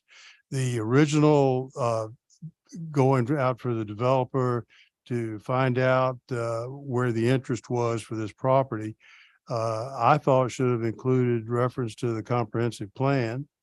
It did not, but Mr. Mon referenced that it does for the VDOT property have reference to the comprehensive plan. So I guess that oversight has been spotted in there. So I just wanted to put those things out there on the record for tonight. Charles, first of all, Echelon did put together a long list of how this project complies with the comprehensive plan. Second, this is a CUP and we have conditions of issuance, and it being a cemetery is not a condition of issuance. And I would caution you against some of the folklore that you hear. I mean, I've heard it for years on different projects. With Waddell, there was all kinds of rumors about what we could and couldn't do on that property or the piece of property next to it. And then going like we did with this, doing a search with the city attorney through all the documentation, it was all found to be not true. So I would caution you on believing all the folklore, but more importantly, this is a CUP. And right here, it tells you the conditions of issuance, and staff has recommended that it meets all those conditions. And I can't see how it doesn't meet these conditions. So if you have an objection, that's fine, but please direct it towards the conditions of issuance. I thank you for your caution. And I still think that I need to speak for the many people in this area that understand or think they understand based on what you've said differently. And we've heard at many of our public hearings, reference made to the question of the cemetery. I know it's been through the courts, and I'm aware that I don't have much of a ground to stand on. But when we learned that unless the condition for the original development of that property had been part of the deed, that it didn't count. That's fine. You're going to just ignore this process and that's Yeah. fine. We'll move on. I'd just like to say that we have a need for housing in the city, and there's limited places that housing can be put into place. We need housing so that we can sustain our economy long term. This has effects on employment. This has effects on the tax base. If this is an important project, I think for the vitality of our city, and I just want to put that on the record. Thank you, Mr. Betts. Thank you all for your contributions and clarifications. I will, in setting the record straight, your statements are contradictory to the record, so it's challenging. There are people, I recall when we were discussing the dam at Jordan's Point and its removal, there were people that declared for generations their family had swum in that river right there by the dam. And I can't imagine there were many people swimming there when it was a wastewater treatment site and being distributed back into the river. Maybe there were, but I think there was some folklore and people had a different memory and passion. I know in my youth, it wasn't raising my children here. It was a great place to go swimming and we had a great time and I hated to see the dam go.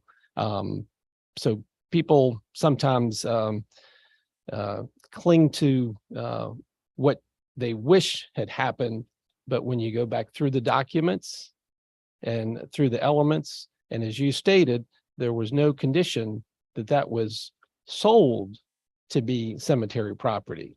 And no one stopped or objected too much that I'm aware of when the road was drawn or when the Piovano building was built. Even though it's sold to the cemetery board. It was sold to the cemetery board, which was a And part, there's which the issue. was a part of the city of Lexington. So, And that's how, and so in the future, for people who are listening and people who are going to read about this, make certain if you intend for a piece of property to be used in a certain way, that you have it as a condition of sale. Don't understand that there is an implication. It just doesn't carry enough weight. we In can, this particular case, I know I'm on the short end on this, but there you go. Sold the cemetery board, and that's my gripe. yes. We can go through lots of history around here, including Cole Alto and how it came about, which is a fascinating story of a gift that was taken back. And so attorneys do good work and make positive impact in our community. But we do have the CUP before us. Are there any other questions that council has as Arnie approaches with the numbers that Chuck was looking for? Sorry, my messy files, but the question was about density and what other multifamily apartments have as density. The proposed 62 units on 2.365 acres would be 26.2 acres. So again, 26.2 acres is the proposal. Lexington House is at You mean 30. units per acre? Pardon? Is that units per acre? 26.2 units per acre. Okay. Not Yes, acres. I'm not sure what I said, but units per acre. Lexington House is at 33.9. Windermere 11.9. General's Retreat as it exists is 11.7. General's Retreat as it was approved through a site plan a year or two ago is at 26.1. Mountain View Terrace 8.1. There are condos and apartments as you turn from White Street onto McLaughlin Street, and they're smaller. I'm not near the number of units, but one of those is at 12 units per acre. One is at 9. The other one is at 10 units per acre. And the other one is Borden Commons, even though not in the city, darn close to being in the city, is 7 units per acre. Just for comparison. What was Borden Commons? 7. 7. They have a bigger piece of property that's undeveloped. So most of their units are over on one half of it, basically. So when you add it all up, it's 7 units to the acre. Thank you, Arnie. Any further discussion? If not, I'll ask for a roll call vote. Mr. Alligood, No. Mr. Betts, Aye. Mr. Ziegler, Aye. Ms. Strawn, Aye. Mr. Smith, Aye. Ms. Alexander. Aye. Motion carries 5-1. Thank you all very much and look forward to the next step in the process with Echelon and expanding the housing opportunities in our community. Thank you, council and staff, for all your work related to that. Next item on the agenda is consideration of minutes. You have the February 16 regular meeting in your packet. And not sure if there are any questions or concerns, and if there's no objection, we will approve those as presented. If there's no objections, they are approved. Next item is citizens' remarks and comments. We invite insights and comments from the community, and didn't see that anybody had signed up, but is there anyone who wanted to address council this evening? Is there a spokesperson for the Washington Lee journalism class that was supposed to speak this evening? Just checking. Very good. Seeing no one that wants to speak to council this evening, we'll close the citizens' remarks and comments and move straight to the consent agenda. There are 2 items for your consideration. The Road and River Relay from Grace Krickenberger and Grace Moyer of the Jackson House Museum for the Autumn Gathering Day to take place in September. And I'd ask for council's consideration. I make a motion that we approve the consent agenda as presented. Second. Have a motion, a second, roll call vote. Mr. Ziegler. Aye. Mr. Alligood. Aye. Ms. Strawn. Aye. Mr. Smith. Aye. Mr. Betts. Aye. Ms. Alexander. Aye. Motion carries unanimously. Thank you very much. Next item, unfinished business. We have the 2 items. Anticipate the noise ordinance will come before us on the 16th. And the Horse Center request remains. It's a item that will linger out there until we hear back from the Horse Center to move forward on that. And under reports and communications, Blue Ridge Resource Authority, Mr. Smith. Just still working on the budget, tightening that up. Very good.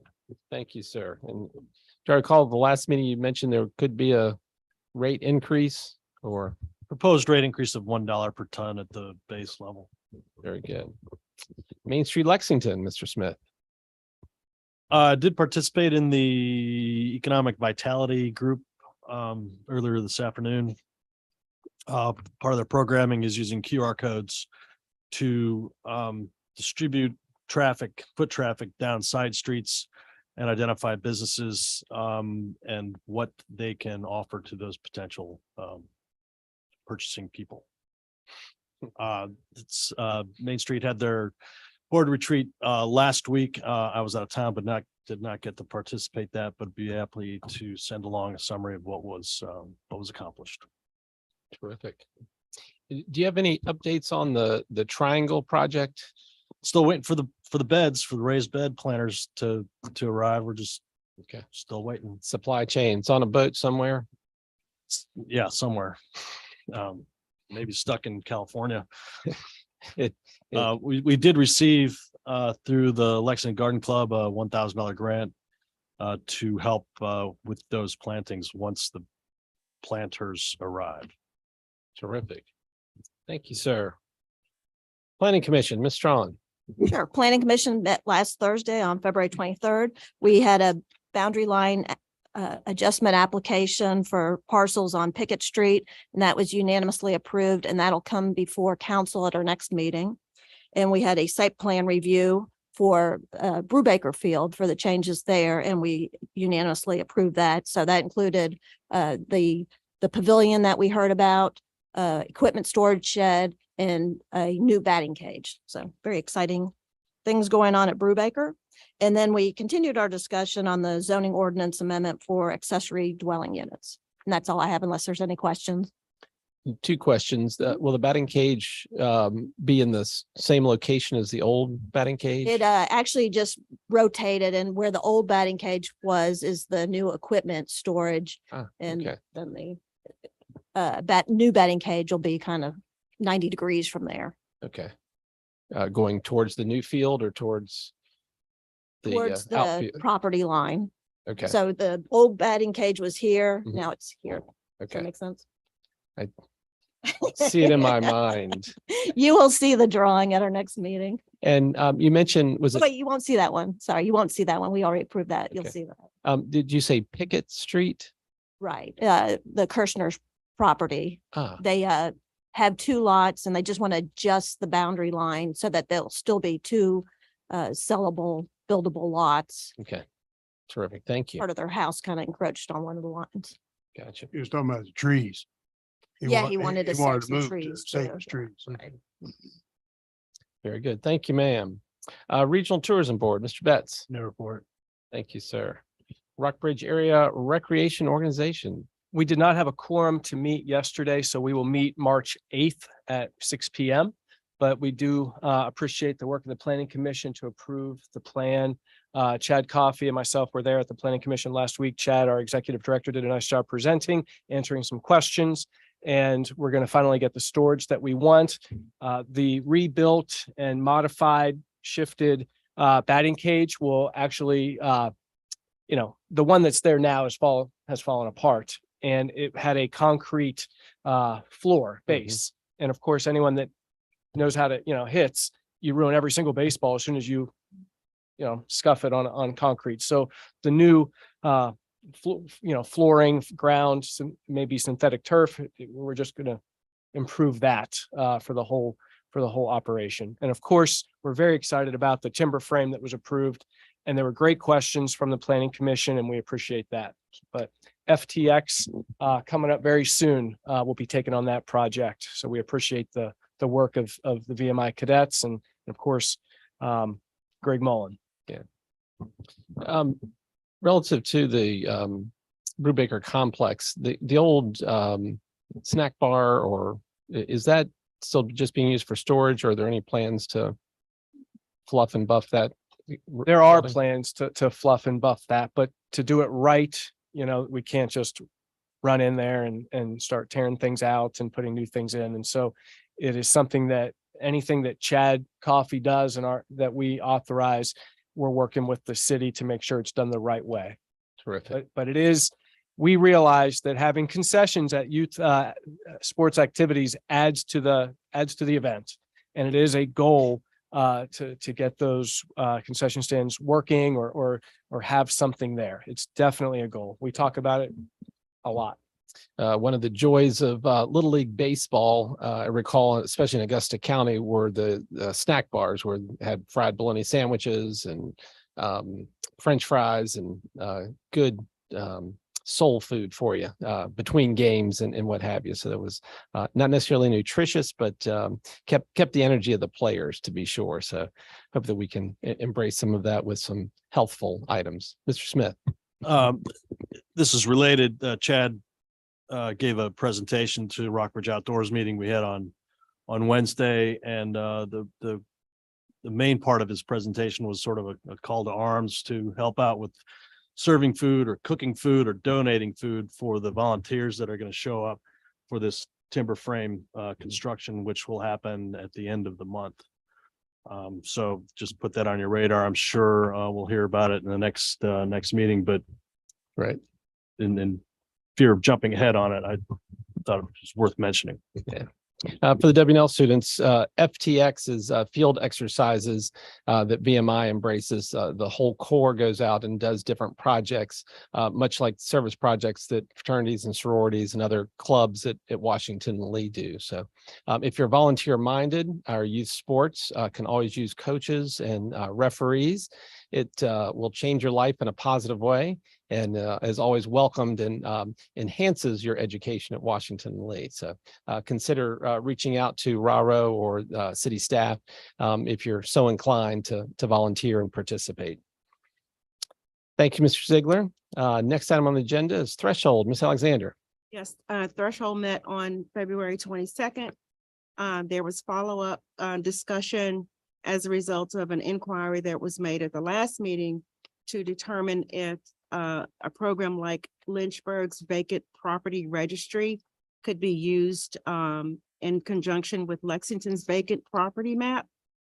In Lynchburg, the requirement is that the owner or the manager of a vacant derelict property register the property with the city of Lynchburg and pay a $100 registration fee on an annual basis.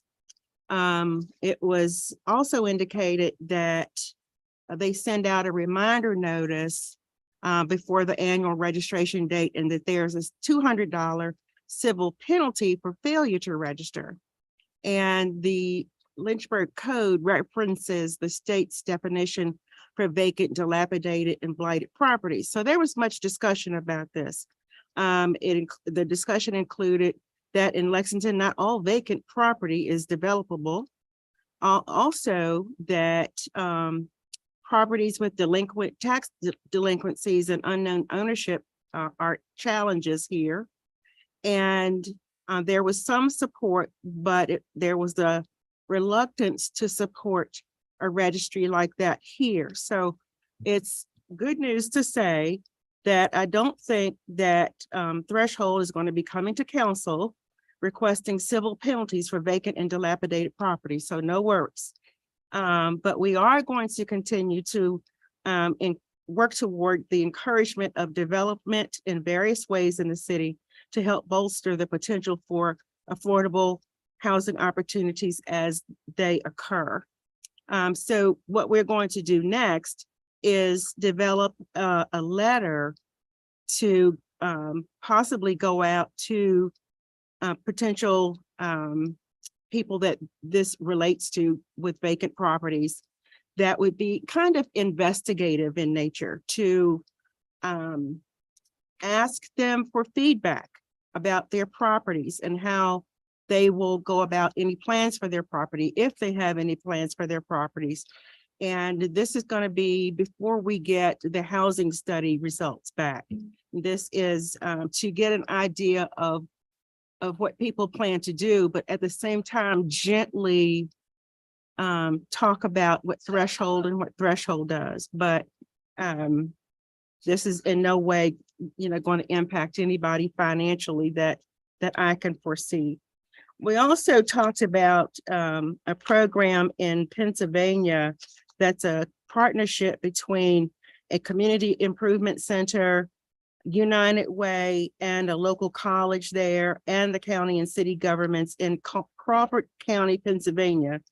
And when we heard the description of it, it sounds very similar to the rehab program that Threshold has been doing in partnership with Mission Next Door, Habitat, and with TAP. But it's on, of course, a much larger scale with a much larger community. And as a result, while learning more about the program in Pennsylvania, we decided we're going to invite our local partners to the next meeting to share their experiences in Lexington and discuss how Threshold might aid or advance the efforts that Mission Next Door and Habitat are working on at this time.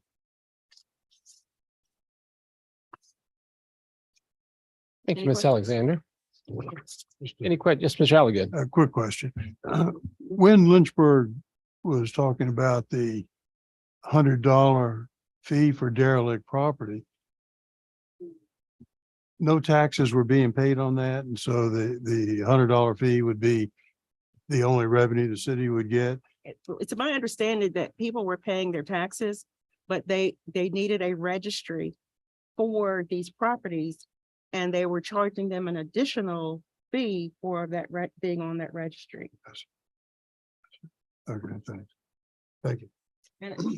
And we were talking about the possibility that maybe was a way for the city government to keep up with who to send the tax bills to, so that they would have an annual contact with individuals.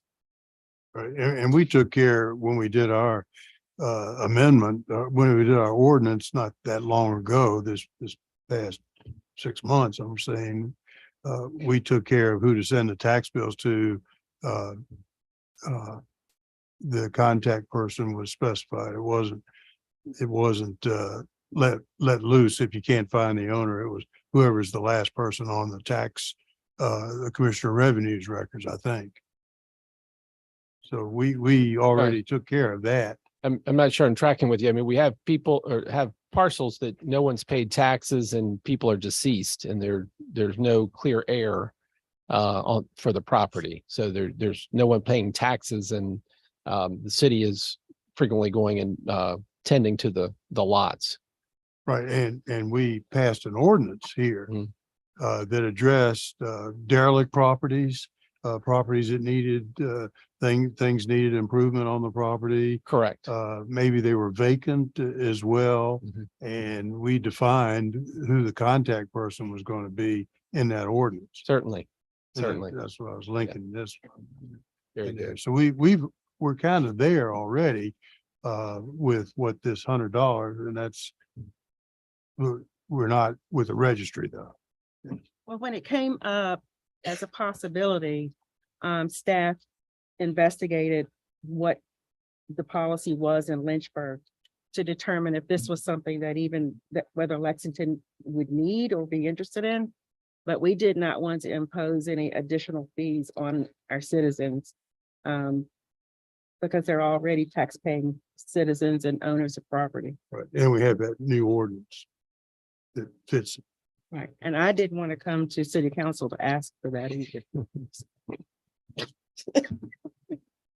Well, why not? Okay. Thank you, Ms. Alexander. Any other questions for Ms. Alexander and Threshold? Hearing none, Maury Service Authority, Mr. Alligood. Thank you, Mr. Mayor. Maury Service Authority Board met this past Tuesday, a few days ago. And I was looking forward to getting the latest report on the wastewater plant and the cost associated with that. But alas, it wasn't there. And the projection is it'll be presented next month. This is the one that potentially is going to be tens of millions of dollars estimate. Additionally, the board is looking for that report next board meeting, which will occur at the end of March. And the board is looking at, there's a work session scheduled on the 14th of March at the water plant to start looking at the budget. And it's the budget that'll determine what increases to water and sewer rates might be needed. It won't be instituted then, but the numbers will be floated to give everybody a sense of what kind of rate increases are in store. And we'll start the discussion on that on the 14th. And that's the end of the report. Question, have any percentage increases been floated to the board yet from the director, or is it? No, it's very, very, very, very open. Now, previously, in years past, say 5 years ago, there was a projected rate increase for each of the 5 years. It was projected, right? But each year it gets officially adopted. So even though there's a projection, and the projection was never flat, they were always notching upwards. And so they're expected to kind of meet that because they have been. But what's happening now is we have these extraordinary expenses that are now the MSA has to deal with, just in terms of fixing things and getting equipment and buying chemicals to treat the water. The costs have gone up drastically for that. Just go to the grocery store. The costs have gone up drastically. So the projected rate increases, I think, will be exceeded. But we don't know what they are, but we'll start to hear what those numbers are formally come the 14th of March. So what do we say? Hold on to your wallet. I appreciate the puns of floating rates that you mentioned, and thank you for that report. Thank you, Charles. Next item on the agenda is my report, and I have just 2 items to pontificate about. One, for those of you that were not able to make it to Liber and Downing on Tuesday morning, it was a very enthusiastic, fun, educational, and vivacious time in the gym there, celebrating the history and heritage of Liber and Downing, led by Miss Alexander and Eric Wilson.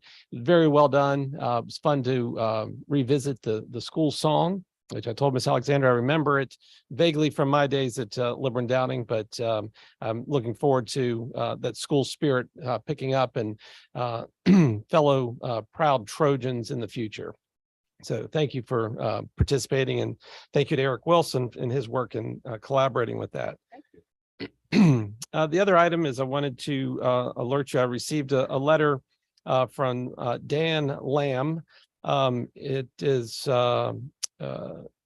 and I'll just want to read it to you. On behalf of the Arbor Day Foundation, I'm thrilled to congratulate Lexington on earning recognition as a 2022 Tree City USA. Residents of Lexington should be proud to live in a community that makes the planting and care of trees a priority. Founded in 1976, Tree City USA is a partnership between the Arbor Day Foundation, the U.S. Forest Service, and the National Association of State Foresters. Lexington is part of an incredible network of more than 3,600 Tree City USA communities nationwide and a combined population of 155 million. Over the last few years, the value and importance of trees has become increasingly clear. Cities and towns across the globe are facing issues with air quality, water resources, personal health and well-being, and energy use. Lexington has taken steps to create a brighter, greener future.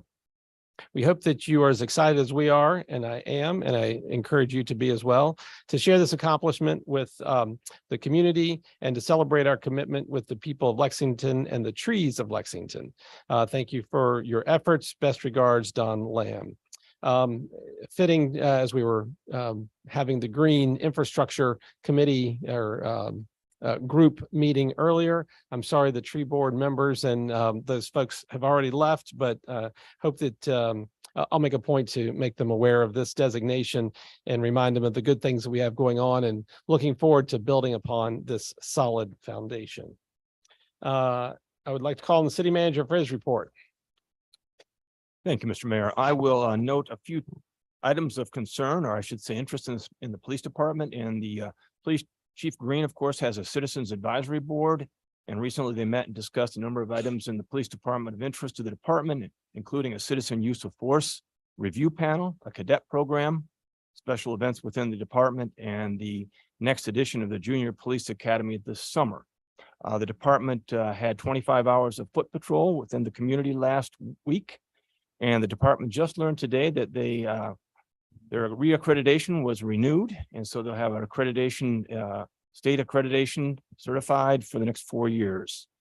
The fire department recently had apparatus fit testing, so all their breathing apparatus is sized and fit to each individual in the department, which assures, of course, safety whenever they enter a potentially dangerous situation.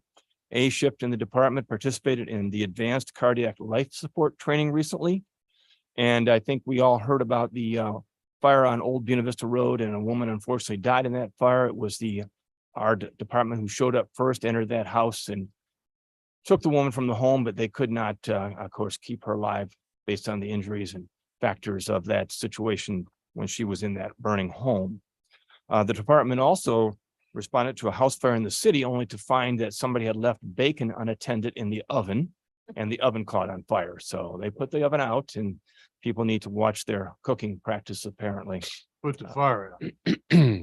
Yes, there was a fire in the oven, the bacon. Yeah, you said they put the oven out. Did I? Oh, my apologies. Thank you. Put the fire. Okay. Recently, we rehired Chase Grow, who was one of the original firefighters hired when the department became full-time in 2011.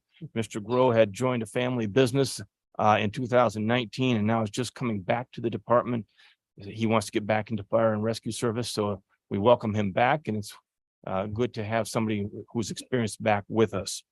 The department responded to an overturned tractor trailer on I-81 that was hauling milk. Turned out the milk and the diesel fuel from the truck were leaving the truck, and they had to put up dikes to hold the combined liquids in place and then remove those liquids. Oftentimes the department participates in very traumatic incidents, and one that occurred several months back involved a woman who was driving, went off the road down a very steep embankment. She was trapped in her vehicle for several hours before somebody noticed her there, and the fire department then came, stabilized the vehicle so they could work on it and extract her from the vehicle. And she just recently wrote a note of thank you to the department. I thought I would share that because it's pretty significant in my view. She says, "There has never been a card made that expresses the gratitude I have for what you all have done for me. Your team worked tirelessly at the scene of my accident on December 10th, and you all saved my life. I am forever grateful to everyone that was involved. God bless you all, and thank you so much for the work you do. Courtney Rodenizer." And so those are the things I think our department lives for, and they do a great job of providing this type of service in those unusual incidents where somebody's life hangs in the balance, as it were. Recently, I was contacted by the group in town that is hosting the Ukrainian families, and they toured the home we recently purchased at 140 Evergreen Street. There is some interest in perhaps finding housing for one of those Ukrainian families in that house. However, to date now, I have not had any response or update from them as to whether or not there's really truly any interest in the home. Of course, if there were, I'd bring that to city council and we'd have to make arrangements to use that home or not use that home for that purpose. But I want to let you know that I've been contacted. There was some interest there. Just update on the budget. The budget is under construction. Our finance director, Jennifer Bell, is doing a great job diligently working on that. And within the next couple of weeks, that will be presented to you.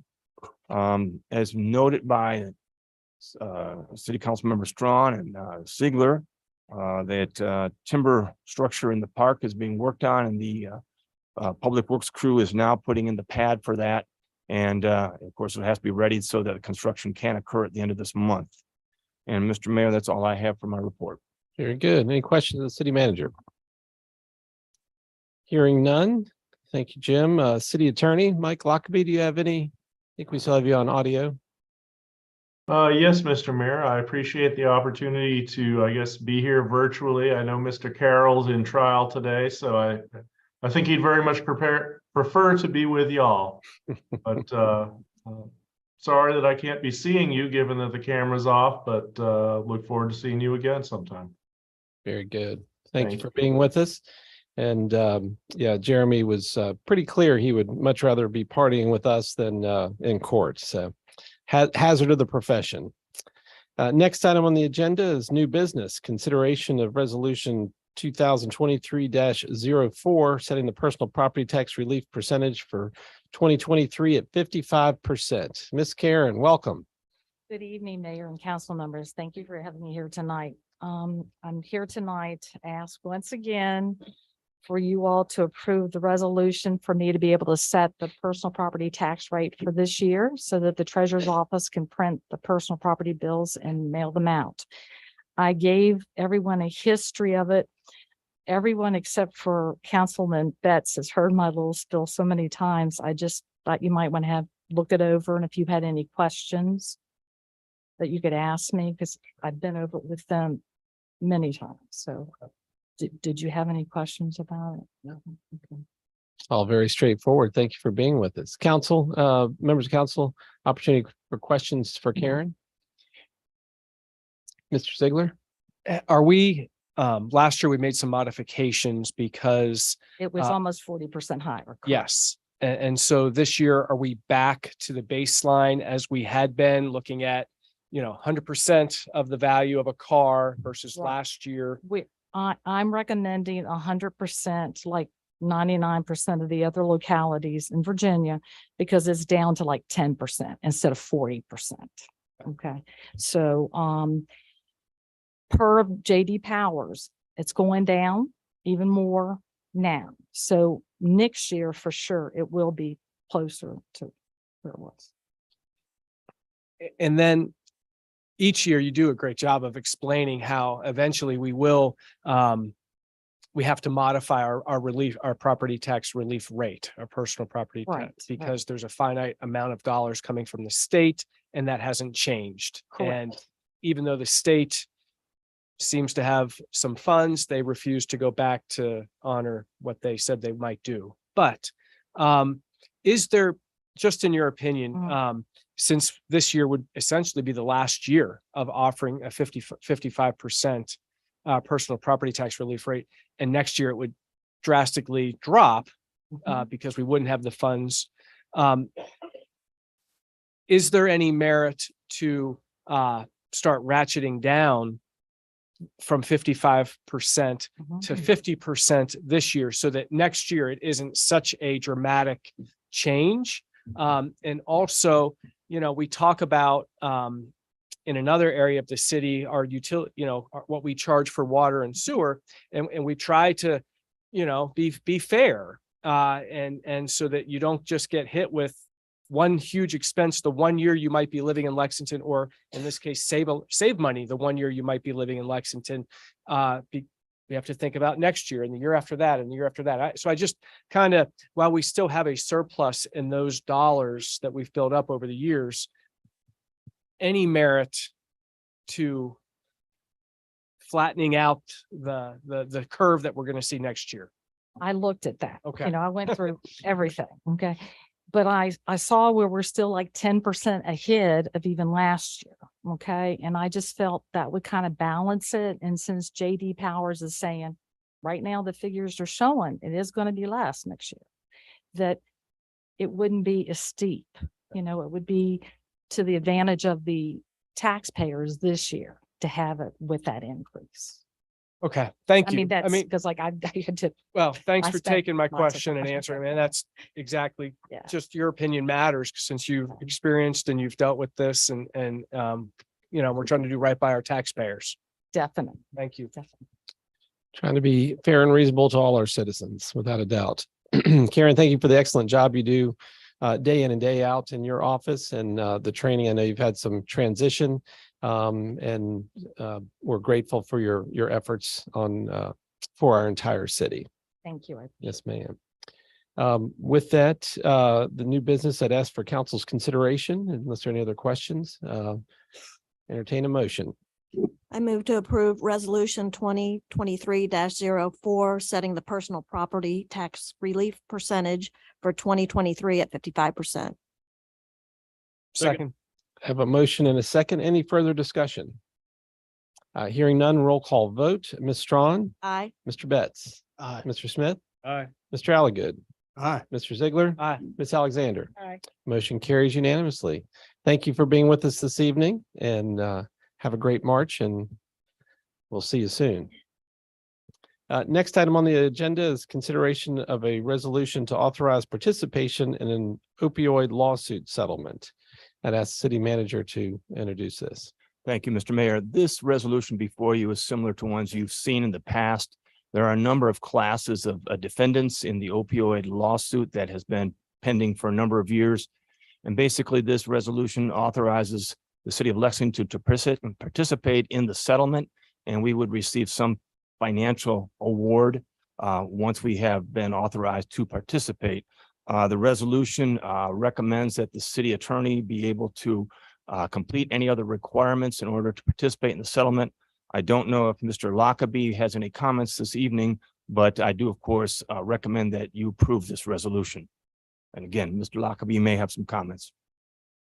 No, sir. I think that you hit all of the high points here. I've reviewed this resolution both here and other places. As you say, there are a number of classes, some of which go into the Opioid Abatement Authority, some of which come directly to you. And this is one of those that's going to come directly to you. And it's probably not a very large amount of money. Y'all are probably familiar with how there's a formula that works in both population versus the impacts and harms, but every penny counts, as you were just talking about with the personal property tax rate. So certainly from legal, there's no reason to say anything negative about it. Thank you, sir. Appreciate your insights. And ask for council's consideration. I make a motion that we approve resolution 2023-05, which is a resolution of the city of Lexington to participate in an opioid settlement. Second. Have a motion and a second for the roll call vote to indicate we've already received a couple of payments and excited about the plans and collaboration that are going in amongst the municipalities so that our community will be best served by these dollars for folks that have been victimized by this horrible circumstance. So, but as for a roll call vote, Ms. Strawn. Aye. Mr. Ziegler. Aye. Mr. Smith. Aye. Mr. Betts. Aye. Mr. Alligood. Aye. Ms. Alexander. Aye. Motion carries unanimously. Thank you very much. I'm not aware of any other business to come before council tonight, but excited to have another opportunity to meet and do the work of our neighbors and friends in the community. Glad that the Washington Lee journalism class was here. And I'll share with you a quote from Potter Stewart. We've been reflecting on the conflict of interest and code of ethics in Lexington and making some adjustments to it, and which had me researching and looking at different quotes. But Potter Stewart offers, ethics is knowing the difference between what you have the right to do and what is right to do. So I encourage you to always pursue the right thing, and be sure to turn in a wonderful report. And I hope that you all get great grades on your efforts and time that you spent with us tonight. And I'll remind you that all of the council members are available. You can go to the Lexington website and contact them via email. And if we can help with anything with your reports, we are glad to do so. Anticipating there's no other business to come before the council, we will stand adjourned. Everyone have a great night and thank you.